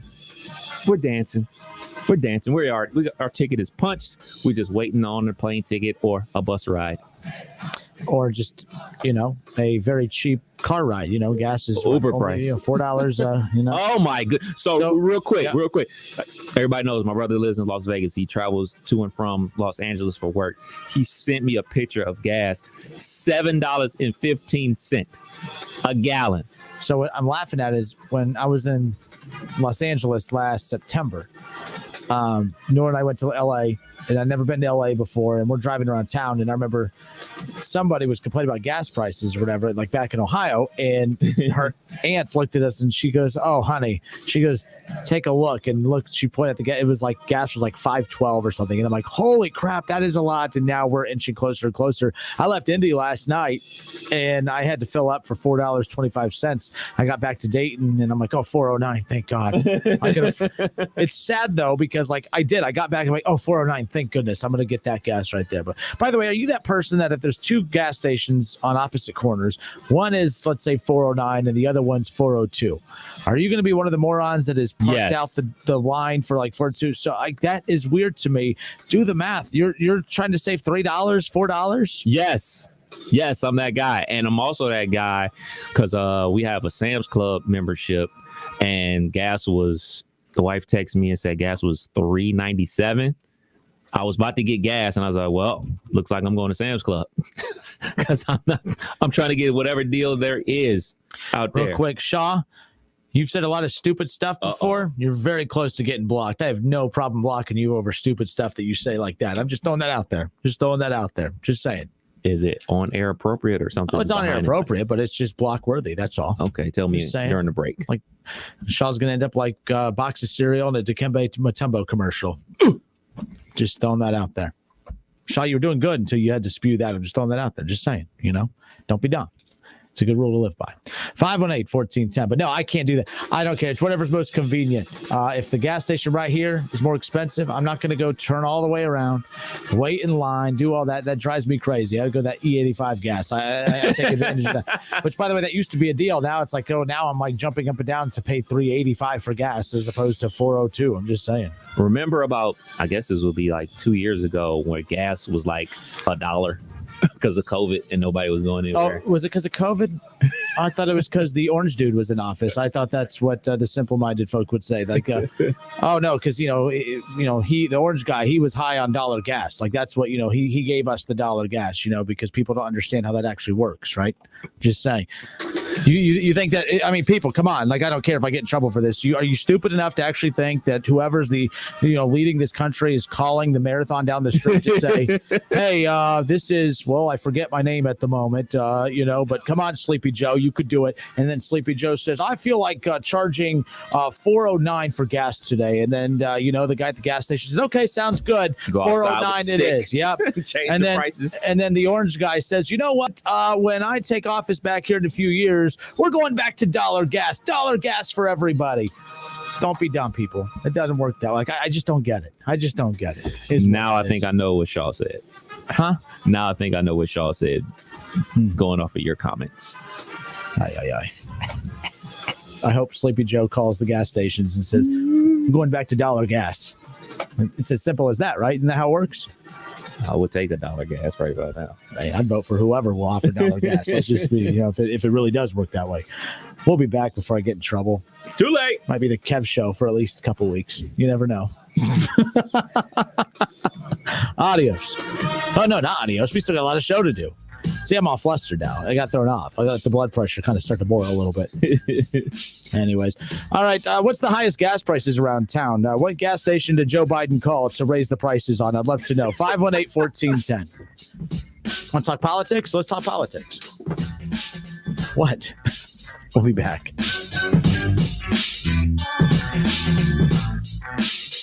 Listen, stream, watch. It's the Justin Kinner Show with Kev Nash right here on Dayton's ESPN Radio, 1410 Wing AM. My heart was racing just making spaghetti. I could have waited to tell my doctor, but I didn't wait. I was short of breath just reading a book. I could have delayed telling my doctor, but I didn't wait. They told their doctors and found out they have atrial fibrillation, a condition which makes it about 5 times more likely to have a stroke. If you have one or more of these symptoms, irregular heartbeat, heart racing, chest pain, shortness of breath, fatigue, or lightheadedness, this is no time to wait. Contact your doctor. Brought to you by Bristol-Myers Squibb and Pfizer. How do you make the most of your land? Shaw does it behind the wheel of the John Deere 1025R compact tractor. Shaw stands for skilled hands at work. And he lives up to the name as he uses his versatile tractor to make the earth take the shape that I wanted to take. And the Allens fire up their John Deere 3032E compact tractor to grow about 9 acres of flowers. Because the beauty of having land is deciding how to make it yours. There are millions of ways to make the most of your land. Learn how to make the most of yours at Deere.com. Nothing runs like a Deere. O'Reilly. If your vehicle squeals or grinds when you slow down or just isn't stopping like it used to, you may need new brake rotors and pads. Now through May 24th at O'Reilly Auto Parts, get 15% off a set of Brake Best Select or Import Direct brake pads and 2 rotors. Restore safe braking and save money now at O'Reilly Auto Parts or order online at O'ReillyAuto.com. O'Reilly Auto Parts. Okay, so we got the chorizo dumplings, the cucumber empanadas. Zara's food truck is popping off. Come on, guys, let's pick it up, all right? But if she doesn't find a new chef, her truck will be stuck. Carl quit this morning, so Jessica, I'm going to need you on the fryer. Indeed can help her hire great people fast. I need Indeed. Indeed you do. Instant Match instantly connects you with quality candidates whose resumes on Indeed match your sponsored job description. Visit Indeed.com/credit and get $75 towards your first sponsored job. Terms and conditions apply. Hi, I'm Sales Manager Jason High at Germain Honda Beaver Creek, proud recipient of the prestigious President's Award. We are your local Honda dealer, and we invite you to see our newly renovated state-of-the-art facility. You'll be amazed at our selection, and remember, all new Hondas come with a lifetime powertrain warranty. Visit us at Route 35, just east of 675, conveniently located near Wright-Patterson Air Force Base. Germain Honda Beaver Creek, the right car, the right price, the right way. I'll see you soon. The Meyer Distribution Center in Tip City is hiring for warehouse positions in all units. Includes flexible schedules, best-in-class benefits, starting wages up to $18.60, and $2,000 sign-on bonus. Candidates can apply online at jobs.meyer.com. Keyword search distribution. Location Tip City, or call 937-669-9155. 9 a.m. to 2 p.m. Monday through Friday. Walk-in interviews are available with on-the-spot job offers. Monday through Friday, 9 a.m. to 2 p.m. Call 937-669-9155. Meyer is an equal opportunity employer. I need 4 more of their biscuit carnitas, 2 burnt end platters, 3. The kitchen at Kai's Barbecue is firing on all cylinders. Greg, help me bring these to the pickup counter. He needs food runners who can hit the ground quickly. 86 on the chicken and we're short-staffed. Let's pick it up. Indeed can help him hire great people fast. I need Indeed. Indeed you do. Instant Match instantly connects you with quality candidates whose resumes on Indeed match your sponsored job description. Visit Indeed.com/credit and get $75 towards your first sponsored job. Terms and conditions apply.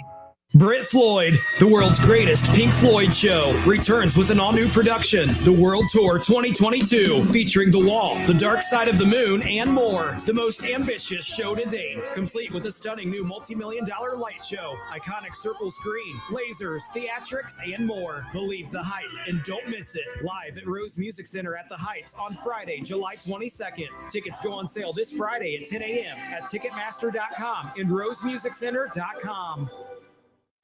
Spending more time at home? There has never been a better time to invest in your home. There is nothing better than a home theater or high-fidelity music system from Audio Etc. Can't watch your favorite basketball team in person? No problem. Audio Etc. can bring any game home. It's better than being there. You have to see it to believe the incredible quality of the picture and sound. 4K is amazing, but just imagine the 8K experience. Come to Audio Etc. today and experience 8K TVs and projectors. Surround sound? You haven't heard surround sound till you hear Dolby Atmos 360 degrees. It puts you smack dab in the middle with 11.2 channel surround sound. Audio Etc. has the brands, the deals, and the excitement. Audio Etc. powered by Klipsch, Bowers & Wilkins, SVS, Marantz, Denon, Sony, and a whole list of high-performance brands that you've probably never heard of. Audio Etc. 551 Congress Park Drive at the corner of Paragon and Centerville, or call 434-9770. Audio Etc.'s crazy cool showroom. Tip off to frickin' madness. When we say tip off, not only are we talking about every college basketball game available, but our new barbecue rib tips only at Frickers. Delicious bite-sized barbecue rib tips with your choice of dipping sauce. Every game played to the march to the national championship and domestic draft personal pictures for only $6.50. Tip that personal picture. Tip off to the national championship of college basketball and frickin' barbecue rib tips at the home for fun, food, sports, and spirits. Frickers. Family owned and operated for 3 generations. Call It Propane is proud to serve the greater Miami Valley. Let our family help protect your family from old man winter. Find out why 98% of our customers would recommend us to friends and family. Find us online at callitpropane.com or visit us in Xenia, Wilmington, or Lebanon.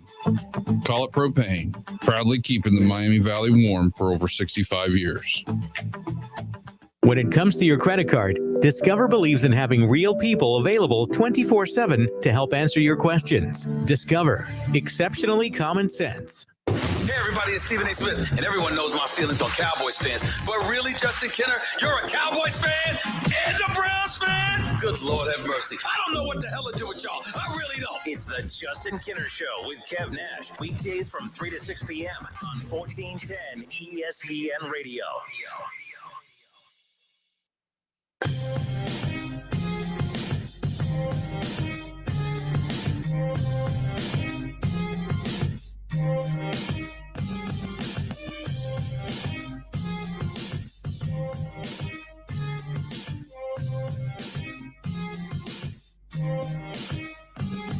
Shout out to our guy Brad Mays with Home Experts Realty. If you're looking to buy or sell your home, give Brad Mays with Home Experts Realty a call today.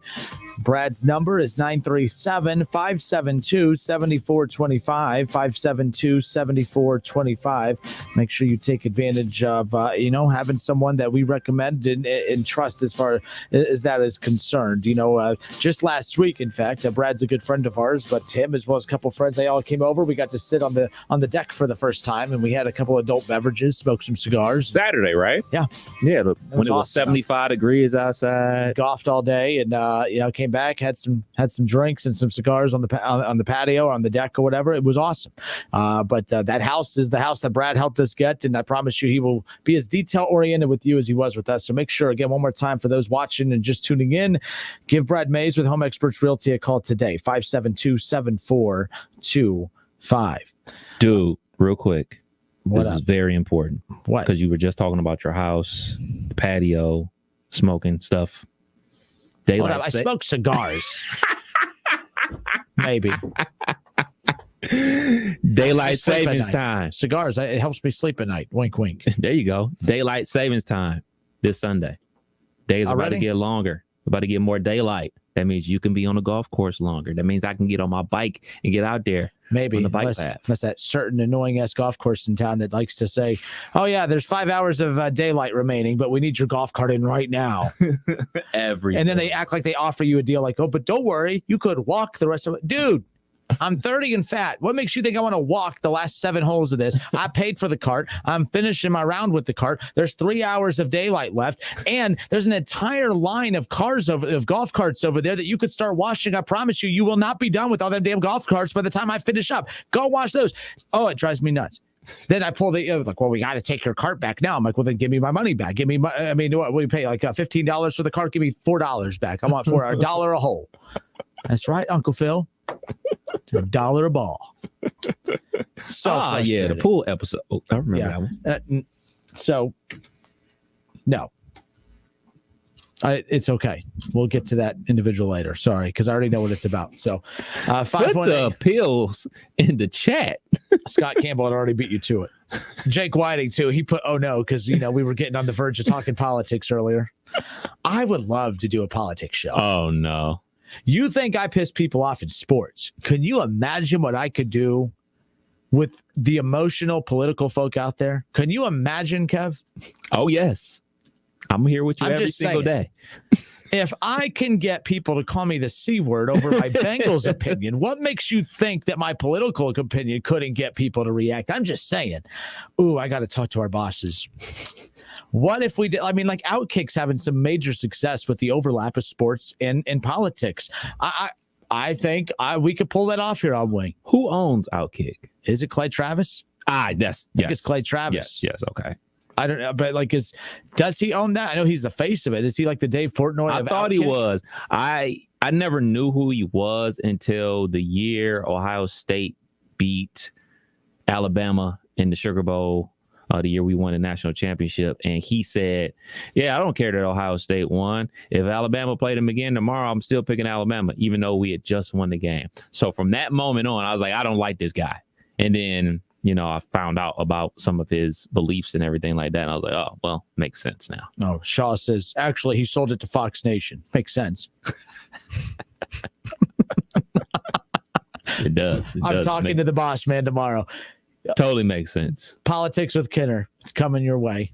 I'm as uneducated on politics, by the way, as I am sports, if that makes any of you feel better out there. And I'm here to tell you a little secret. You also don't know crap about politics either. I don't care what your little history book from 9th grade tells you. I'm just throwing that out there. I just want to make sure everyone's cleared on the same page. We all really know nothing. I'm just saying.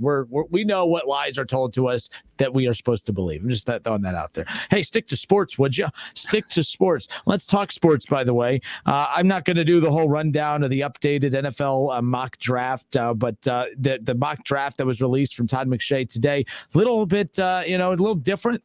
We'll talk about that in the third hour because of all the quarterback movement. And yesterday we got to spend some time on it. I know we talked a lot of college basketball yesterday as well as today, being in Indy yesterday for the tournament for Wright State, of course. But that Aaron Rodgers, I still, now that I've had more time to kind of digest it a little bit, and one thing that we're going to talk about on the other side as we open up, the Washington Commanders now have a new quarterback. They had to give up a couple nice little draft picks to get him. Good deal, bad deal. We'll talk about that. We'll talk about yesterday's news, of course, the blockbuster deal that sent Russell Wilson to Denver. Aaron Rodgers makes massive headlines and proves that if you complain and throw a temper tantrum in your mid-30s, you get whatever you want, unless you're Kinner or Kev. And that's, well, Kinner. No, I'm just joking. I'm so just joking. But anyway, but in all seriousness, it's amazing to me how the landscape of the NFL has changed after 3 moves, and how that impacts the draft and how it impacts the Browns, Bengals, and more. We'll talk about all of that on the other side. 518-1410. We asked this yesterday, but now that I'm back in the studio and we're able to take more calls. 518-1410. Russell Wilson to the Denver Broncos or Aaron Rodgers re-upping in Green Bay. Which of those moves will have a bigger impact on the closeout to next NFL season? Which move will have the biggest impact on next NFL season? We'll talk about that when we come back. Hour 3 next. The Justin Kinner Show with Kev Nash, presented by Brad Mays with Home Experts Realty. Weekdays at 3 p.m. on 1410 ESPN Radio. Finding great candidates to hire can be like, well, trying to find a needle in a haystack, but not with ZipRecruiter. Its powerful technology actively finds and invites qualified candidates to apply to your job. So while other companies might deliver a lot of hay, ZipRecruiter finds you the needle in the haystack. See why 4 out of 5 employers who post a job on ZipRecruiter get a quality candidate within the first day. Try ZipRecruiter for free at ZipRecruiter.com/free. That's ZipRecruiter.com/free. There's a price war in the insurance business, and you may be paying too much. Call the Term Lifeline right now and see if you can save 40%. $500,000 plans and up, that's our specialty. Even great smokers rates. Protect your family today. Call the Term Lifeline right now for a free quote. 866-549-TERM, 866-549-TERM, 866-549-TERM. Hi, I'm Emmitt Smith, Pro Football Hall of Famer and 3-time champion. Pro Football's all-time leading rusher Emmitt Smith talks about joint pain. Trust me, I know about joint pain. Sure, I made it look easy, but if my body could speak, it would say, I'm in pain. Are you living with chronic joint pain? Knees, hips, lower back, shoulders? Don't just assume the old treatments are the only treatments. I've gone under the knife to get rid of pain, but now there are options, and you need to check them out. Emmitt's talking about QC Kinetics, exciting new natural biologic therapies that can repair and restore damaged tissue in your joints. New options now available here. You can encourage your body to actually heal itself with the help of QC Kinetics. Real relief with no surgery, no drugs, no downtime. Call the local medical professionals at QC Kinetics for regenerative restorative treatments with lasting relief. But now, you and I, we have help. QC Kinetics. Call QC Kinetics, 937-936-0325. That's 937-936-0325. QC Kinetics, 936-0325. Tip off to frickin' madness. When we say tip off, not only are we talking about every college basketball game available, but our new barbecue rib tips only at Frickers. Delicious bite-sized barbecue rib tips with your choice of dipping sauce. Every game played to the march to the national championship and domestic draft personal pictures for only $6.50. Tip that personal picture. Tip off to the national championship of college basketball and frickin' barbecue rib tips at the home for fun, food, sports, and spirits. Frickers. Cordell Transportation is now hiring Class A CDL drivers. $5,000 sign-on bonus. That's right, $5,000 sign-on bonus. Home daily dedicated lanes, no-touch freight. Apply today at CordellTransportation.com. Cordell Transportation, driven to succeed. Ray Magliozzi here. eBay Motors has the right parts at the right prices. 122 million of them. And if there's one thing I love, it's great parts and great prices. eBay Motors, let's ride. You want more local content from Dayton's ESPN radio station, 1410 Wing AM? Make sure you subscribe to the WING 1410 Dayton YouTube channel, where you can watch all your local shows live or go back and rewatch previous episodes of The Justin Kinner Show with Kev Nash, The Keith Byers Show, Talking Out Loud with Sully, and more. WING 1410 Dayton. Dayton's ESPN radio.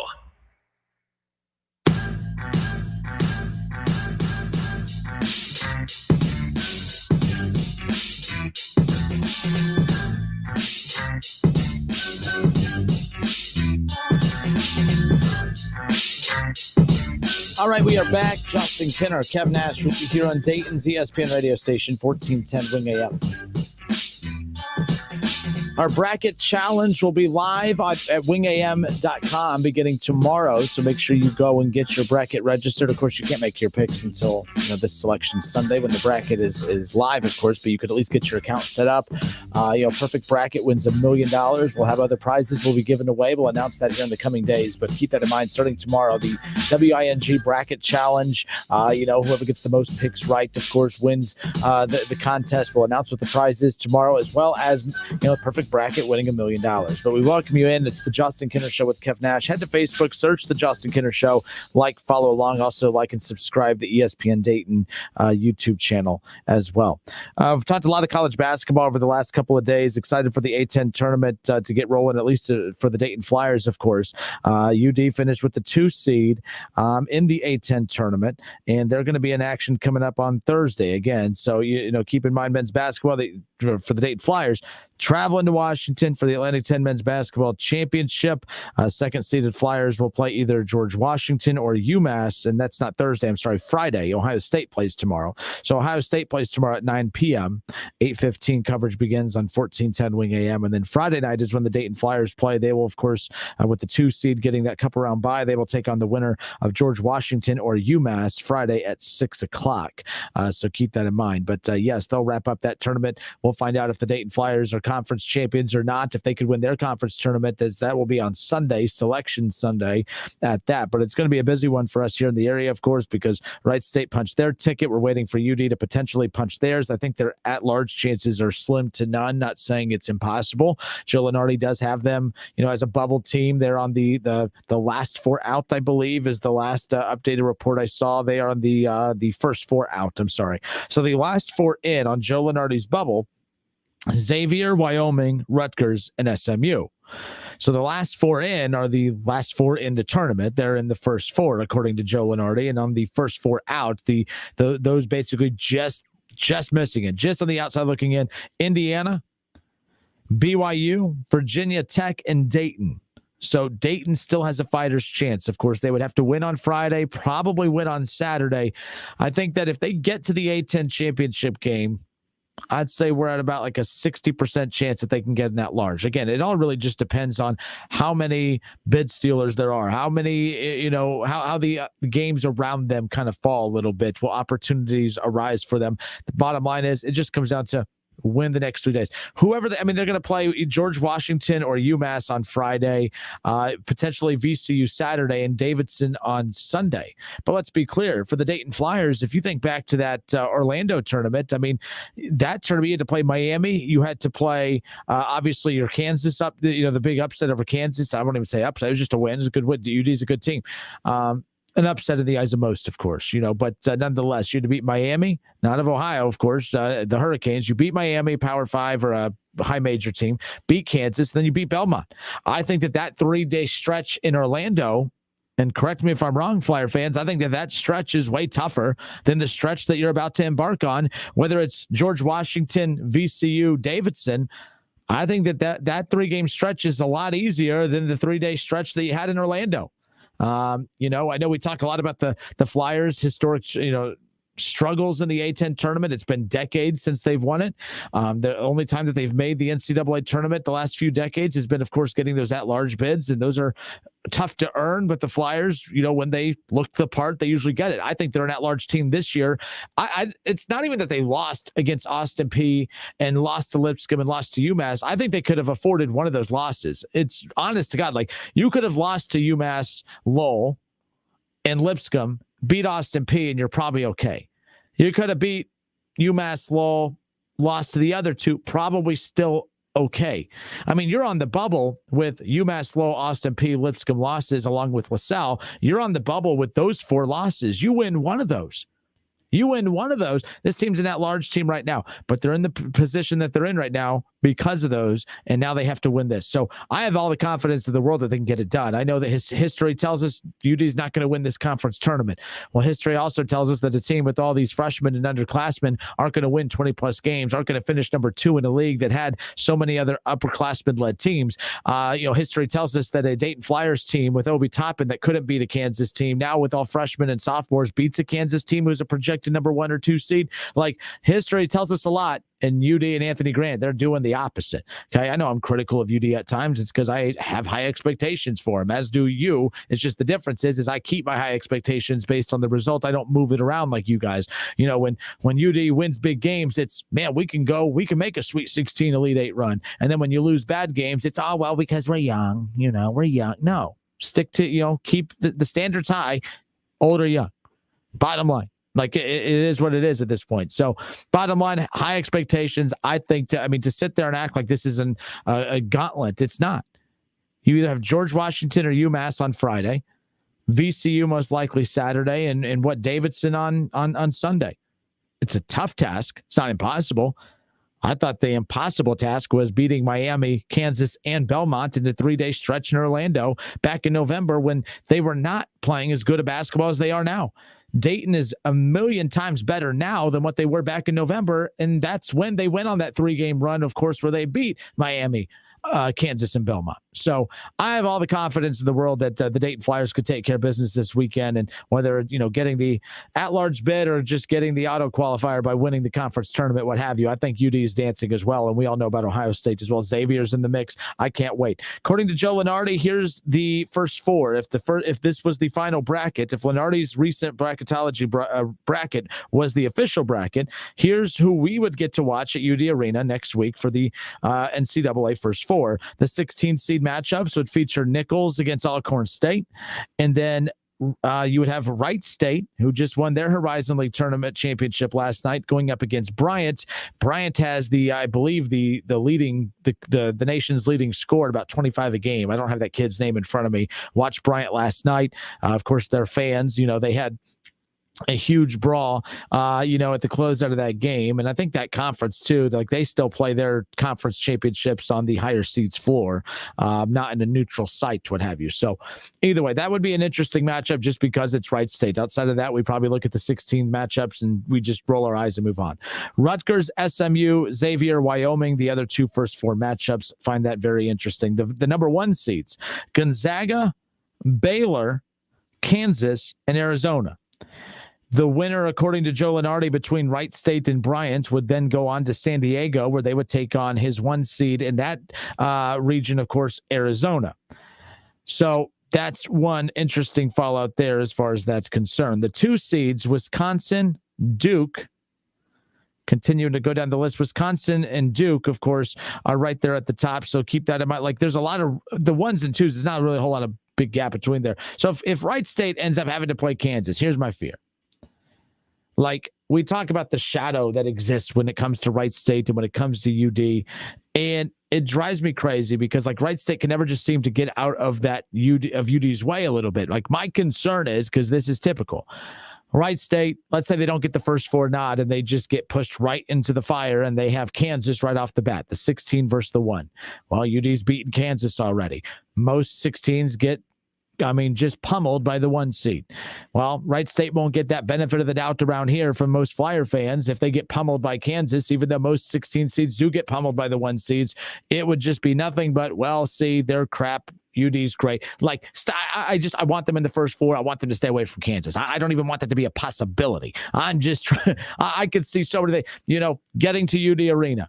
And then they would be the first game of the 16th seed matchup. UD would also be a first four team. They'd play the second game, and then everyone would make their dumb JV varsity comments. I'm telling you, I just know how this unfolds. It never ceases to amaze me. So it is interesting. Right a few years ago, that Obi Toppin year, I've talked to multiple people out at Wright State that have told me that year, that was the best team Wright State's ever had.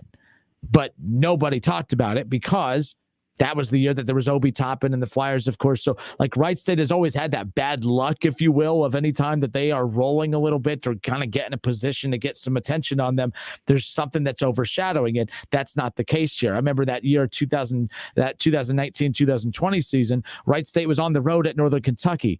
The win over Northern Kentucky that night clinched the regular season title. They were the 1 seed in the Horizon League tournament. And before everyone could celebrate, that was the night that Dick Vitale announced that game day, baby, was coming to UD Arena. Nobody gave two craps about what was happening at BB&T Arena with Wright State winning the regular season title. Drives me nuts every time. It never fails. It's not jealousy. It's just it's that typical bad luck. You know what I mean? Every time you think that, man, this team's going to finally get all the attention and light on them for once, that's never the case. And UD has an opportunity to do it once again. Wright State's getting all the attention right now. UD goes on to win their A-10 tournament. All attention will be back on them. That's just how it rolls. But the only thing that matters is each team doing what they are capable of and just taking care of what's in front of them. That's all these teams can do. But I love March Madness. I love this time of year. Kevin and I opened the show talking about the reaction to last night, Wright State's 72-71 win over Northern Kentucky in the Horizon League title game.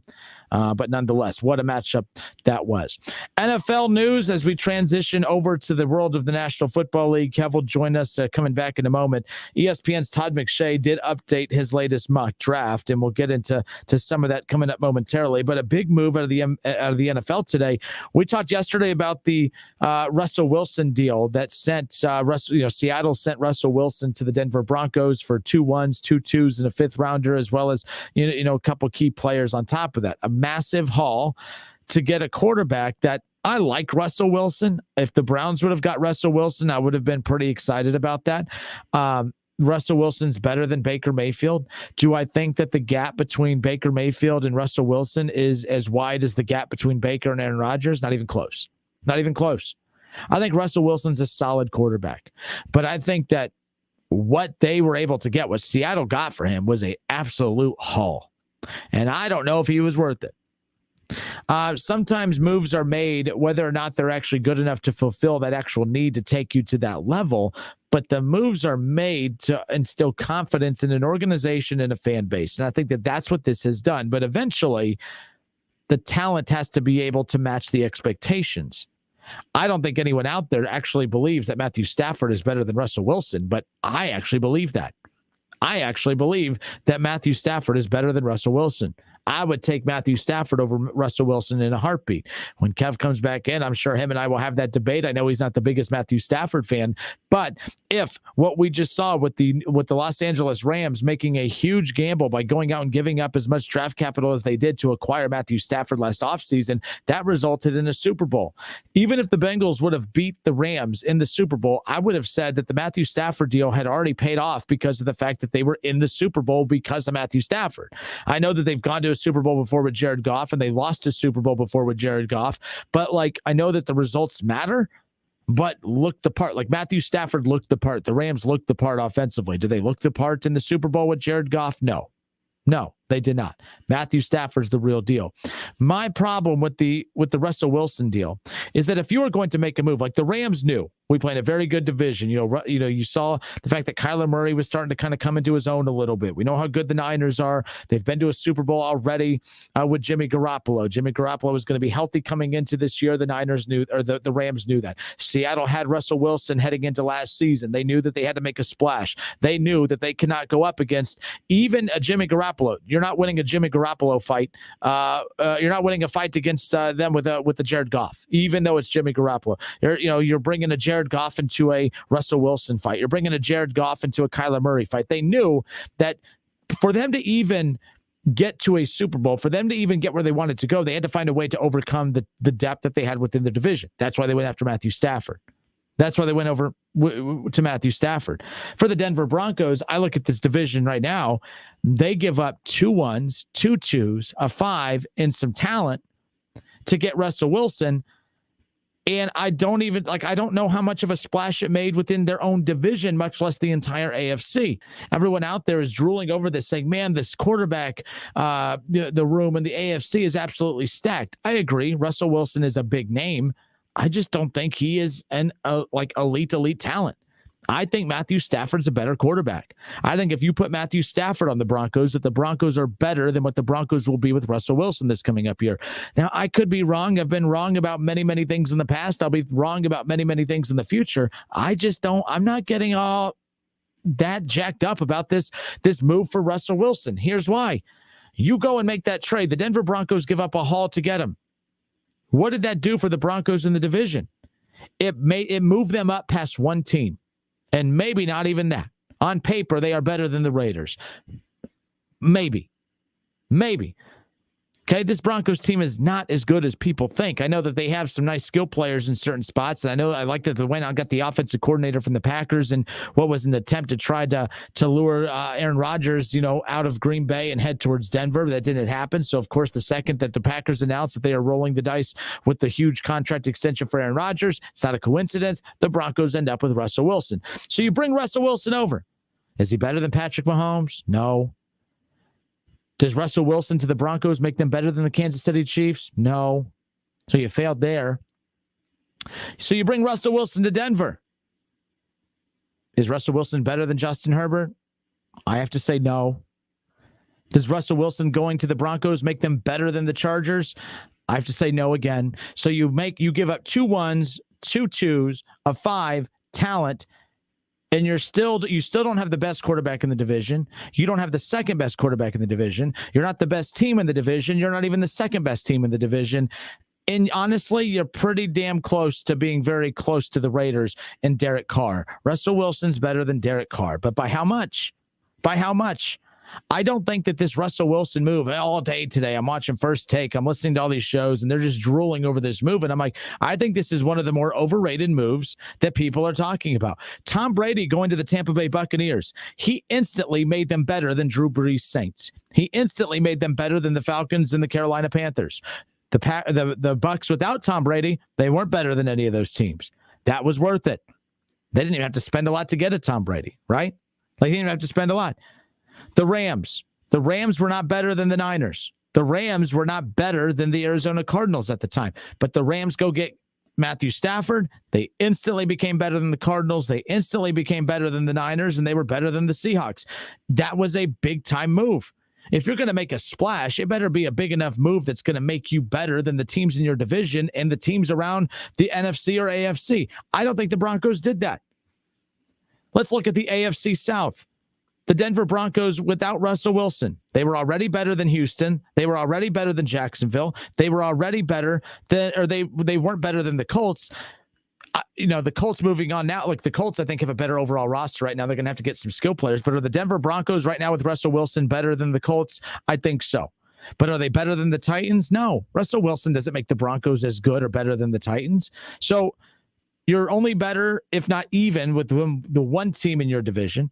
You're only better than 3 teams in the AFC South, all non-playoff teams, by the way. So, okay, I don't know what prize you win there. Let's look at the AFC North. Does Russell Wilson make the Denver Broncos better than Pittsburgh? Slightly, maybe a tie. But if they go out and get a Jimmy Garoppolo, although Russell Wilson's better than Jimmy Garoppolo, the Broncos are not better than the Pittsburgh Steelers. All right, let's take a look at the Baltimore Ravens, who finished in last in the AFC North. The Denver Broncos, you get Russell Wilson. Are you better than the Baltimore Ravens?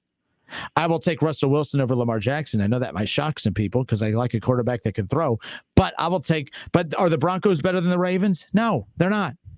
I'm picking the Ravens over the Broncos. So you're only better, if not even, with one team in your division.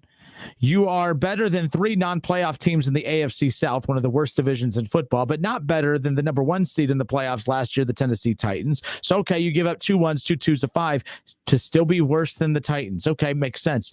You're not better than Pittsburgh if they get Jimmy Garoppolo. You're not better than the Ravens. Okay, Denver, you give up 2 1s, 2 2s, a 5, some talent to get Russell Wilson. Does he make you better than the Browns?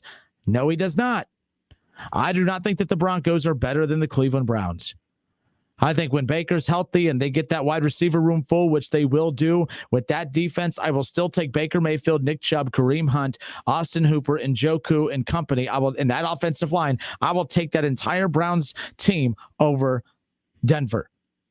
And they're definitely not better than the Cincinnati Bengals. Not even close. I'll take the Cincinnati Bengals over the Denver Broncos and Russell Wilson. Not even close. So you give up 2 1s, 2 2s, a 5, and some talent to be equal, maybe slightly better, slightly worse than the Raiders. Okay. Was that worth giving up that much? I don't think so. Okay, you give up 2 1s, 2 2s, a 5, and some talent to be better than the Texans, Colts, Jaguars, which you were better than those 3 non-playoff teams to begin with. So was that worth 2 1s, 2 2s, a 5, and some talent? Because you're still worse than the number 1 seed, the Titans from last year. You're not better than them. You're not better than any team in the AFC North, assuming that the Pittsburgh Steelers are able to go get a Jimmy Garoppolo, right? Now let's move on to the AFC East. The Denver Broncos, 2 1s, 2 2s, a 5, and some talent. Are they better than the Buffalo Bills? No. Okay. But you're making a move to try to be the Bills, but you're not better than the Bills. You're not better than any team in the AFC North. You're not better than the Titans. You're better than 3 bad teams in the AFC South. So what? That's like me bragging about being taller than a 5th grader. Sure, I might be taller, but consider who I'm ranking my height against. It doesn't really matter. That's a weird brag, right? And you're the third, maybe the worst team still in your own division, depending on what moves the Raiders make, who I think are a better organization right now. Not better organization, but they've been better as far as like being a more cohesive unit over the last couple of years.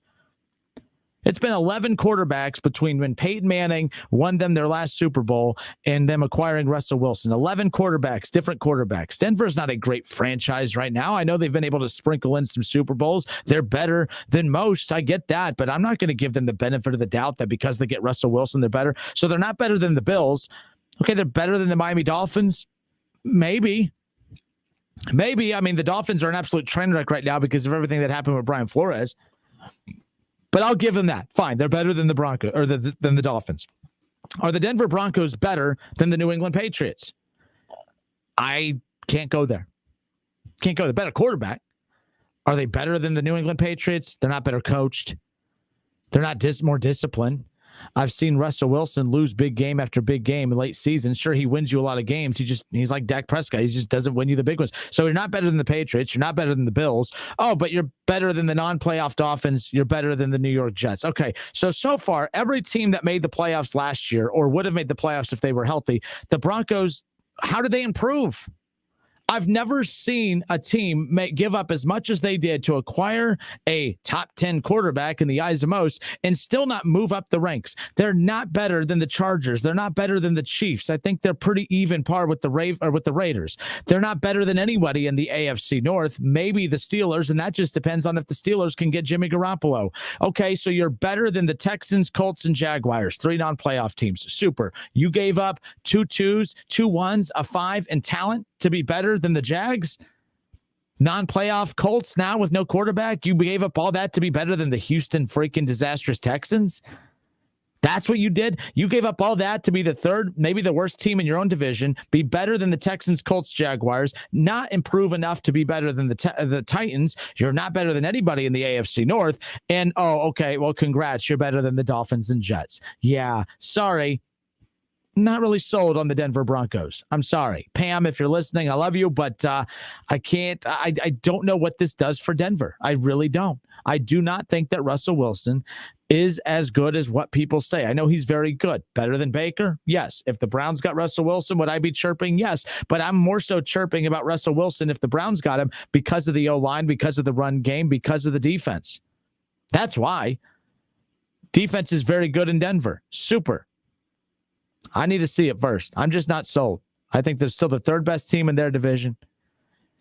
They're better than the Texans, Colts, and Jags. Okay, cool. You gave up all of that. I mean, like I said, the only teams that you moved up against are non-playoff teams.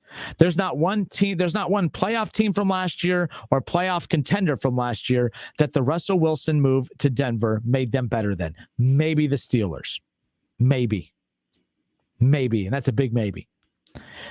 Not a fan of it. Aaron Rodgers gets that huge contract extension, now making $200 million, 153 of that's guaranteed over the next 4 years. Okay, super. But the Packers were struggling with being able to afford putting elite talent around him before. Now they got to give Aaron Rodgers an even bigger chunk of the pie. Now they got to find a way to pay Davante Adams. Of course, they just did the franchise tag on him, so they'll worry about that next offseason. But if you think Aaron Rodgers and the Packers for the next 4 years, if you think that that's going to include Davante Adams, I have a hard time believing that. I don't think Adams will be with the Packers after next year. And if he is, it's because Aaron Rodgers bullies the Packers into extending him. And then what you have is you have a very similar situation in the NBA with LeBron James, where Aaron Rodgers is so tight with Davante Adams that he's going to basically bully his franchise into giving Davante Adams big money that the franchise knows they can't afford to give him. They'll do it anyways. And then at the very end, not be able to provide weapons for Aaron Rodgers. And then when Aaron Rodgers throws another hissy fit, Pounce gets his way out of Green Bay, everyone will talk about how bad of an organization the Green Bay Packers are. And it was a lose-lose situation for them. The Packers either let their Hall of Fame legendary quarterback, two-time MVP, back-to-back MVP quarterback walk and not pay him. They look horrible. What kind of organization lets their back-to-back MVP winning quarterback go? Horrible. Know what they do? They pay him. Super. We're great, right? Now you can't afford to put talent around him. Now they're going to lose the next 2 years or not win enough games. He will bounce after this year or next, force his way out, and then the Packers get labeled a bad organization. Aaron Rodgers is now the LeBron James of the National Football League. He will bully his way throughout the league, get his, get his guys money, and then look at the front office and say, why can't you put pieces around me? LeBron got Anthony Davis, and company over in Los Angeles. That was all LeBron. LeBron got all of that. He got Russell Westbrook over there. Now that Westbrook's not working, now that Anthony Davis can't walk without twisting an ankle, now, there's some reports coming out of LeBron's team around him that, he's not happy with the front office of the Lakers. LeBron, you're the front office of the Lakers. Aaron Rodgers, you're now the front office of the Green Bay Packers. Everyone took Aaron Rodgers' side. The majority of people took Aaron Rodgers' side throughout this whole debacle. They said how poorly run the Packers organization is, which is an absolute joke. The fact that they've been to NFC title games, the fact that they are the 1 seed, the fact that he's won back-to-back MVPs. You can't win back-to-back MVPs without talent, right? You can't be within a last play decision by a coach to kick a field goal, go for it on 4th down. You can't do that to get to a Super Bowl without talent, right? The Packers aren't the problem. Aaron Rodgers is. Them paying him was a disastrous move on their part. They will suffer the consequences for it. And he will not get the job done. And the NFC is straight garbage right now. Russell Wilson, one of the top QBs in the NFC, now in the AFC. NFC's worse for it. Seattle's bad. Arizona, I'm not putting stock in them, even though I like Kyler Murray. I don't like his personality, but I just think that we've seen too many, second half collapses for me to feel good about them. The Falcons, Panthers, Saints, all rebuilding. Tampa, they don't know what they're doing. They don't know if Tom Brady's retired, not retired. If he's unretiring, are they going to trade him and get something back? Who knows what's going on? The NFC North, Justin Fields, we're looking at him through Buckeye blinder glasses. Let's be honest. If Justin Fields played at any other college and looked away, and we watched him in Chicago, if he played at any other college, folks, and look at the way he played this year, would we have given him the benefit of the doubt if he had not played at Ohio State? Let me answer that for you. No. I'm laughing at all the writers that cover all the Buckeye blogger sites. All of them. Just, man, Justin Fields, man. See, they need to put an offensive line in front of him. He can't work. I'm sorry. Joe Burrow nearly won a damn MVP this year with the worst O-line in football, being sacked 70 times, almost winning a Super Bowl. Next argument, please. Take the Buckeye blinder glasses off, please. Put the scarlet and gray wine down and sober up and pay attention. Justin Fields isn't that good. The Bears aren't going anywhere. Detroit, give me a damn break. The Vikings, that's a mess. How about Washington? They go out, they make a move, they get Carson Wentz. Super. The Eagles, that's a mess. Jalen Hurts, sure, he was a quarterback on a team that made it to the playoffs. The Eagles and the Steelers were the 2 worst playoff teams that we saw this year. Everybody else, every other playoff matchup came down to the very final possession. The Eagles looked like they didn't belong, and the Steelers looked like they didn't belong, and it's because they didn't. The Eagles aren't that close. The Eagles did more harm than good by making the playoffs. It just doesn't make any sense to me. The Cowboys, because of the cap situation, they had to cut a lot of guys to be able to restructure deals, to be able to try to retain some guys, go get some, they had to lose Amari Cooper. I mean, they're a mess too. And then the Giants, don't get me started. The NFC's a disaster. So the fact that I still don't have faith in Aaron Rodgers to get a Super Bowl in a disastrous conference like the NFC. I don't know. I mean, it is what it is. But I thought for how much of the news cycle that was dominated yesterday by Aaron Rodgers' extension and, of course, the Russell Wilson trade, I think both are very underwhelming. Aaron Rodgers re-signing with the Packers wasn't that big a deal to me. It was a bigger deal to me if Aaron Rodgers forced his way out of town. Don't really care that he's staying in Green Bay. We know that he's going to win games in the regular season. He's going to look like an MVP and collapse in the playoffs like he does each and every year for the last 12 years between the last Super Bowl he made and next season to continue that streak of not making it back. And Russell Wilson, every year we talk about him being an MVP candidate in the first 3-4 weeks of the season. And then everyone that tells me I'm wrong for not buying into it the first month of the season, Kenner ends up being right. Russell Wilson's good, not great. I'm not sold. Russell Wilson is living off of that run that took him to back-to-back Super Bowls, winning one of them. But we all know that it wasn't him that won him. It was the damn defense. It was the run game. So that's where I'm at with that. I'm not very convinced that the Broncos made a blockbuster deal yesterday. The name was big, but I don't think that the move was big. Who did Denver improve over? Who were they not better than last year that you can officially say they are better than now? Maybe the Raiders. Super. Not better than anyone. You weren't. I mean, the AFC South was horrible last year outside of Tennessee. So, okay, you improved over bad non-playoff teams. Okay, super. That's why you made that move? No. No one in the AFC North, maybe Pittsburgh, depending on who they do at quarterback. And okay, congrats, you're better than the Dolphins and Jets. I don't know what that means. 518-1410. 518-1410. Do you agree or disagree about the Denver Broncos? I just was not sold on that. I'm tired of excuses being made for Russell Wilson, Aaron Rodgers, Justin Fields, and others. All while I just watched Joe Burrow shoo aside every major roadblock that could have kept him from having the season that he did. He had no business throwing for 4,000 plus yards. He had no business having close to 3 1,000-yard wide receivers. Joe Burrow had no business, throwing one damn pass in a Super Bowl. He overcame all those odds. I don't want to hear about Russell Wilson anymore. And, he didn't have an offensive line in Seattle. Okay, super. And Joe Burrow's laughing at that. Joe Burrow's on line 2. He can't stop laughing at that. Justin Fields, man, Buckeye, the Buckeye blogger sites, man, there's a sleeping giant in the NFC. Justin Fields is a future MVP candidate. You just got to give him an offensive line. All while Joe Burrow got sacked 70 times and nearly won an MVP. I'm like, give me a break. We got to stop making excuses for some quarterbacks. The great ones shine no matter what. Joe Burrow's great. It pains me to say he's great. He's great. Justin Fields is not great. Russell Wilson's not great. Aaron Rodgers will go down as one of the greats, but I don't think that he's great in the playoffs. And that's not an opinion. That's a fact. 518-1410. We'll be back.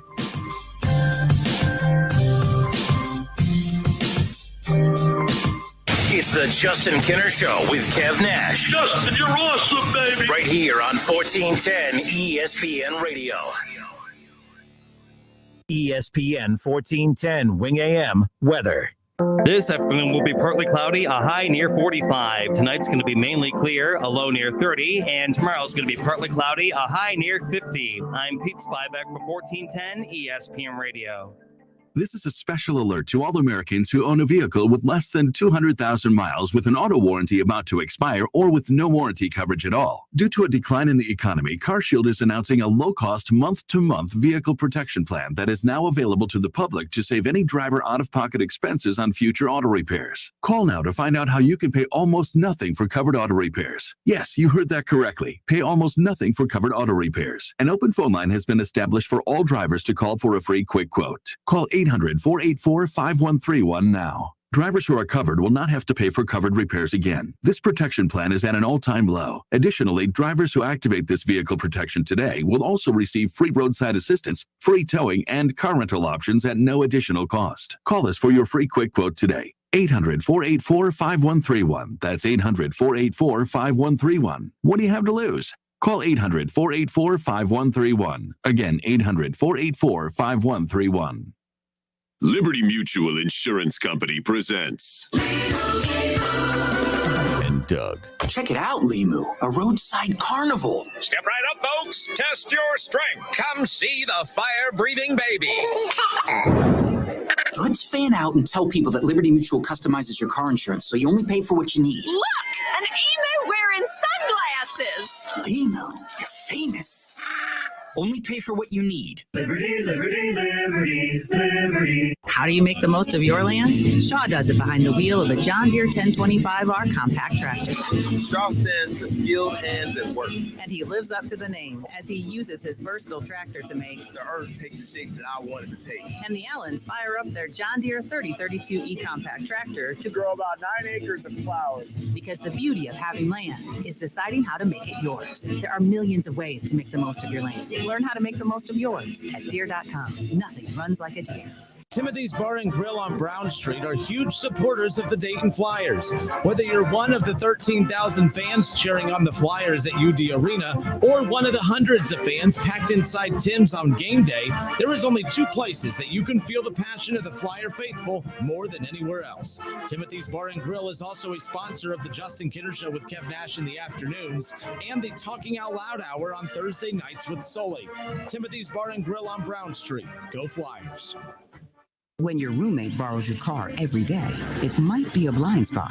Even having people over to jump around on your trampoline. Yep, it also might be a blind spot. Blind spots are all the surprising things that might need more coverage that you weren't aware of. Good thing Allstate agents can help you find those blind spots while watching out for your wallet. Call me, Dave Mowdy, at 325-2474. That's 325-2474. Right across the street from Frisch's on East Main Street in Springfield. Based on coverage selected, savings vary, subject to terms, conditions, and availability. Germain Honda Beaver Creek is your local Honda dealer. For a limited time, get 0.9% financing on the 22 Honda Pilot, Honda Passport, and Honda HRV, and as low as 1.9% financing on all other 22 Hondas while supplies last. We can get the Honda you're looking for. We are taking deposits on current scheduled in-build 22 Hondas every day. See me, sales manager Jason High, for all the details. We're located Route 35, just east of 675 between Xenia and Beaver Creek. Germain Honda Beaver Creek, the right car, the right price, the right way. I hope to see you soon.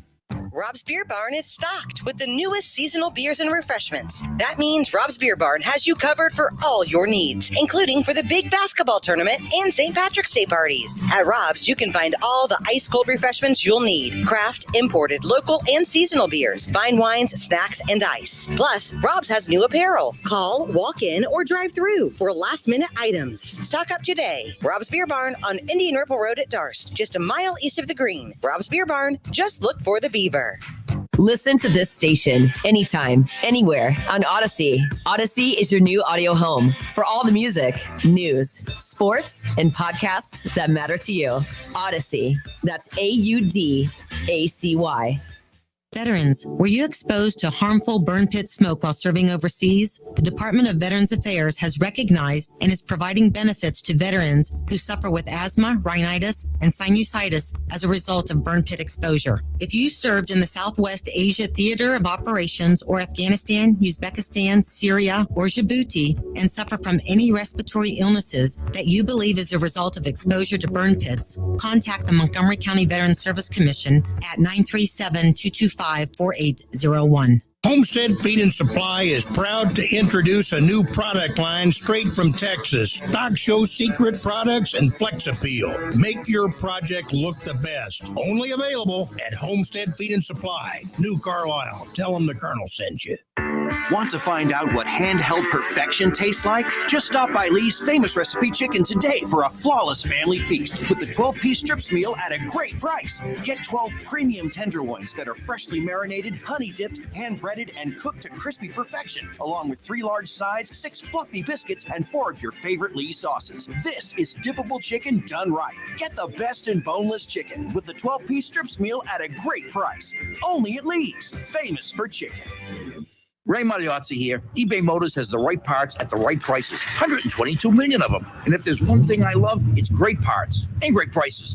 eBay Motors, let's ride. The Justin Kinner Show with Kev Nash. Presented by Brad Mays with Home Experts Realty. Weekdays at 3 p.m. on 1410 ESPN Radio. All sports, all the time. This is 1410 ESPN Radio.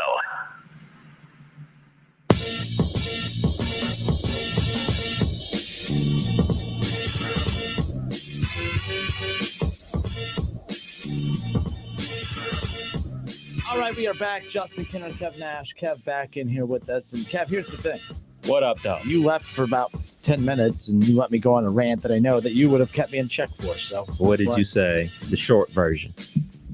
I'm not a fan of the Russell Wilson move. We lightly touched on it yesterday. I'm just not a fan. Like, I feel if you're going to make a blockbuster move, if you're going to make that big of a move, and you're going to give up 2 1s, you're going to give up 2 2s, a 5, and some decent talent to get a quarterback. That quarterback better be dropped onto your roster and instantly make you better than at least 2 to 3 playoff teams from the year before. Mm-hmm.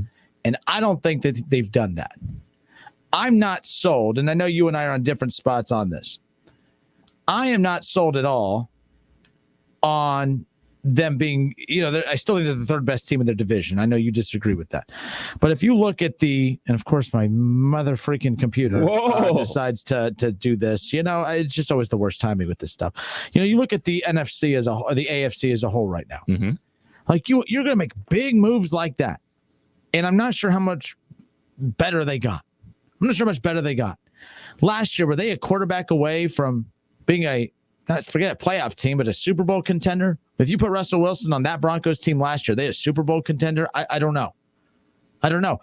Seattle doesn't have the worst wide receivers in the league with Lockett and those guys, and obviously Metcalf, and everyone's trying to say that, he just doesn't have help. Well, he had receivers in Seattle. Seattle couldn't. That was in the NFC. The defense not as good in Seattle as Denver, obviously, but I do feel like that you're dropping him on a Broncos team that has been in shambles since Peyton Manning in that Super Bowl the last time. I think 11 quarterbacks was the last I read. 11 different quarterbacks have started for the Broncos between Peyton Manning, between his exit or his retirement, if you will. And, and now with Russ, it's not like it's an organization that you just drop him in there. So Tom Brady goes to Tampa. The second Tom Brady gets to Tampa, Kev, they're better than everyone in their division. Better than everyone in the division. It was instant. You look at the other NFC teams, you want to look over at the other side. Tampa instantly became better than Seattle. As good as the Rams. Of course, the Rams had to make a counter move to be able to go get Stafford, of course, but better than they were instantly better than the Cardinals, instantly better than the Niners, Seahawks, even with the Rams. They were instantly better than pretty much everyone in the NFC North, about even with Green Bay, but like that propelled them. They weren't better than a lot of those. They weren't better than Minnesota the year before Tom Brady got there. So when you take quarterbacks and drop them in positions that they instantly shoot your team up the ranks, those are your elite guys. Russell Wilson goes to Denver right now. I'm not picking them over Kansas City. I'm not picking them over the Chargers.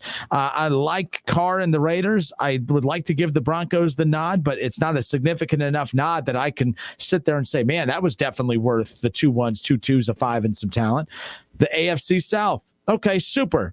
You are now better than the Colts, but the Colts didn't make the playoffs last year, and they got rid of the quarterback that threw for 3,500 plus yards, 27 touchdowns, very few interceptions. It was solid. They don't have him anymore because he just went to Washington. We'll talk about that. But you're better than You're better than Houston. You're better than Indianapolis. You're better than Jacksonville. That's it. You're not better. That move didn't make you better than Tennessee. So you gave up 2 1s, 2 2s, a 5, and some talent to be better than the Jags? I don't think they're better than anyone in the AFC North outside of maybe Pittsburgh, and that just depends if they get a quarterback. And I think that if they get Jimmy Garoppolo, Kev, Pittsburgh is better than Denver. Jimmy Garoppolo is not better than Russell Wilson, but I don't think that the Broncos are instantly better than Pittsburgh at that point. And then they're better than the Dolphins and Jets, not better than the Patriots or Bills, pretty close to the Patriots maybe. I just don't think that they gave up way too damn much. That like if they gave up that to get Aaron Rodgers, more than worth it. More than worth it. Russell Wilson's a very good quarterback. Wins a lot of games. Doesn't win enough games, though. I don't know. To me, as much as I would have loved if Cleveland would have made that move, if they would have given up 2 1s, 2 2s, a 5, and some pieces on that roster, I would have been pretty upset with that. I think that was a haul, and good for Seattle. Seattle got out while it was good because they got a haul, and they can instantly turn that around. Seattle could turn things around in the next 2 years, and they will recover nicely. I think that in the next 3 or 4 years, Seattle will be in better shape than what the Broncos are now with Russell Wilson. He's in a better situation in Denver. I just don't think that the Denver Broncos improved drastically for the draft capital that they gave up to get him. I think it's like we talk about all the time. I think it's a window for them. They got like a 2-3 year window with Russ as their quarterback.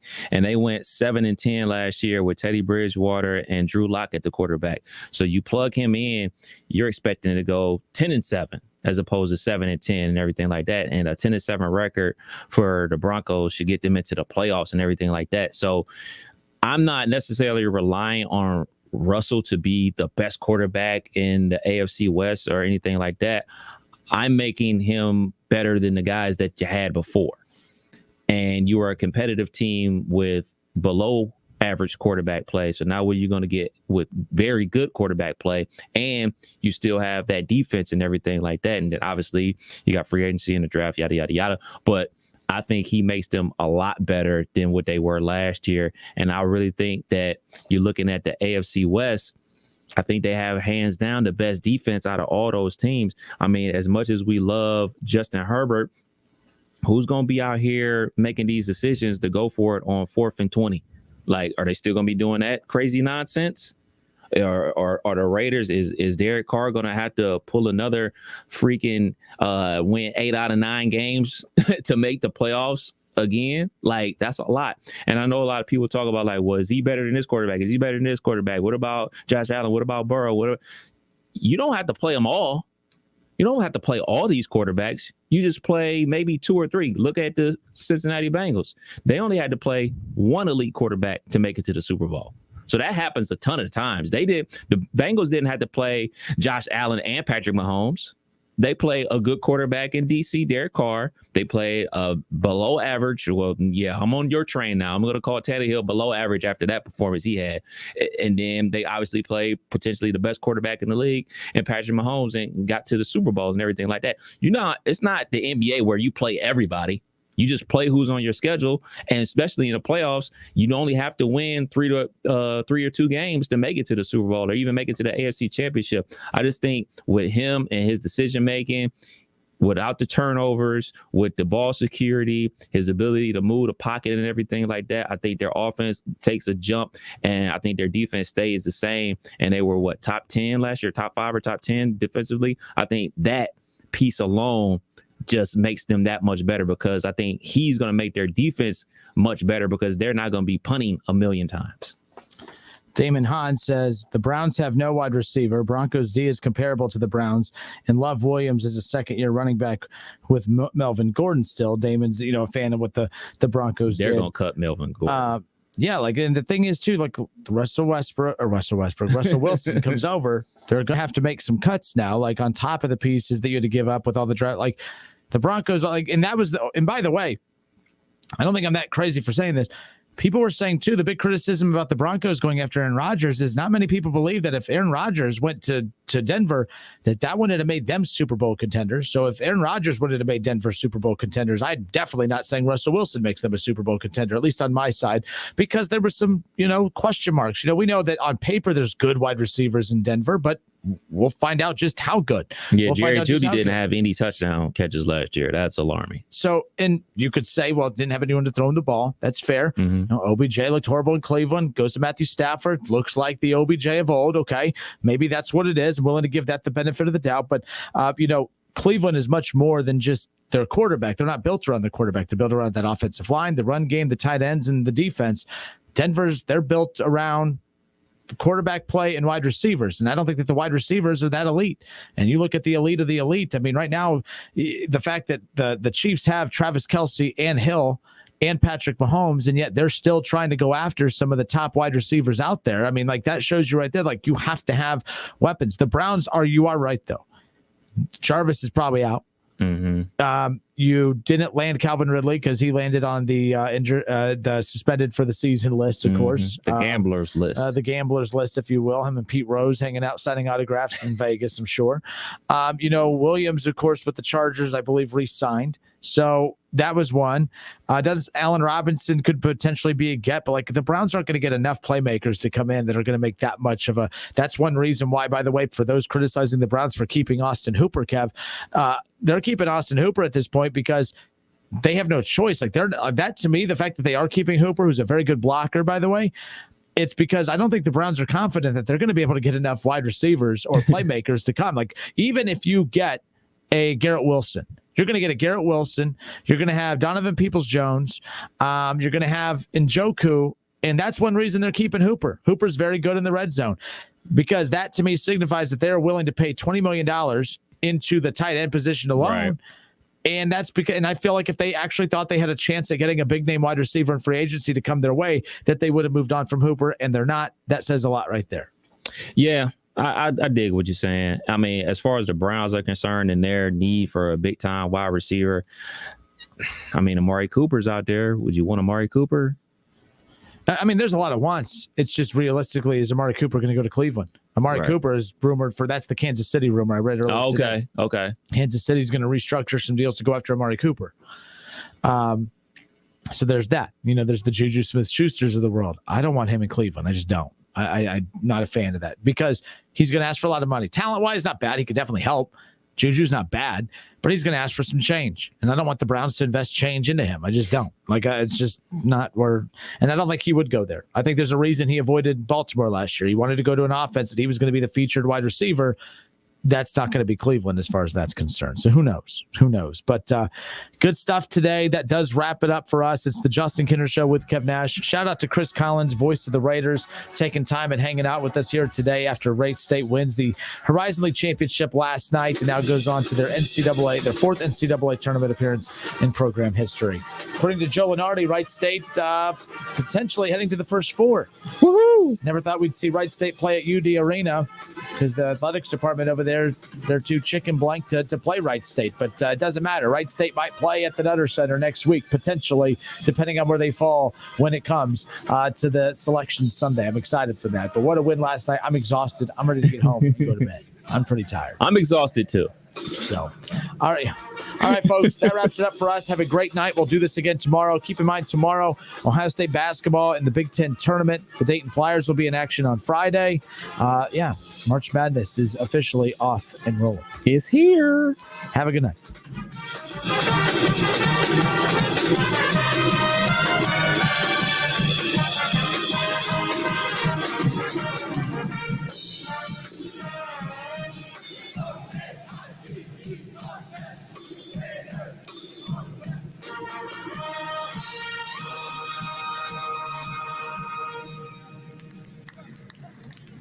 The Justin Kinner Show with Kev Nash, presented by Brad Mays with Home Experts Realty. Weekdays at 3 p.m. on 1410 ESPN Radio.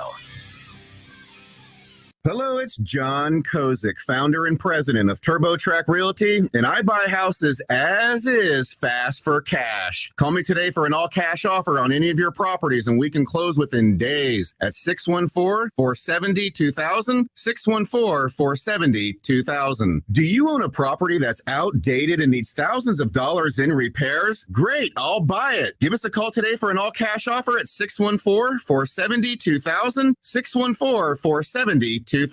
Would it be convenient for you if you could simply take what you wanted and leave the rest behind? Great, I'll buy it. I buy all types of real estate completely as is. I buy vacant properties, inherited homes, divorce situations, death in the family, apartment buildings, rental portfolios. I even buy my tenant won't pay me the rent houses. Call TurboTrack Realty today for an all-cash offer and speak with one of our friendly staff members at 614-470-2000, 614-470-2000. Hey, here to tell you about my friends at Cordell Transportation. They're now hiring Class A CDL drivers and offering a $5,000 sign-on bonus. That's right, a $5,000 sign-on bonus. Home daily, dedicated lanes, and no-touch freight. Brand new equipment as well. Medical, dental, vision, and company-paid life insurance. Call Cody right now. Apply online at CordellTransportation.com. Cordell Transportation, driven to succeed. If you're suffering every day with joint pain, stop and listen. You can get real, lasting relief now with natural biologic treatments at QC Kinetic. Hey, it's Keith Byers. QC Kinetics is the nation's leader in regenerative solutions that can restore and repair damaged tissue with no surgery and no drugs. This is the relief you've been hoping for. The unique protocols at QC Kinetics were created by a physician with years of study in regenerative restorative medicine. They're treating patients every day in hundreds of clinics nationwide with remarkable success, life-changing results with zero downtime. It's the new, better, smarter, non-surgical, non-invasive way to deal with joint pain. And yes, they're right here, ready to help you now. Call for a free consultation. Make this spring and summer your best ever with no joint pain holding you back. Give them a call at 937-936-0325. One more time, 937-936-0325. Do you have an old sports program, baseball, photo, ticket, or game-used equipment just collecting dust? Sports Investments wants to buy your sports memorabilia. They're also interested in old sports cards and also buying political, aviation, and entertainment items. Bring your collectibles to Sports Investments and get a fair value on the spot. If you decide to sell, they'll pay you immediately. Sports Investments is the largest buyer of memorabilia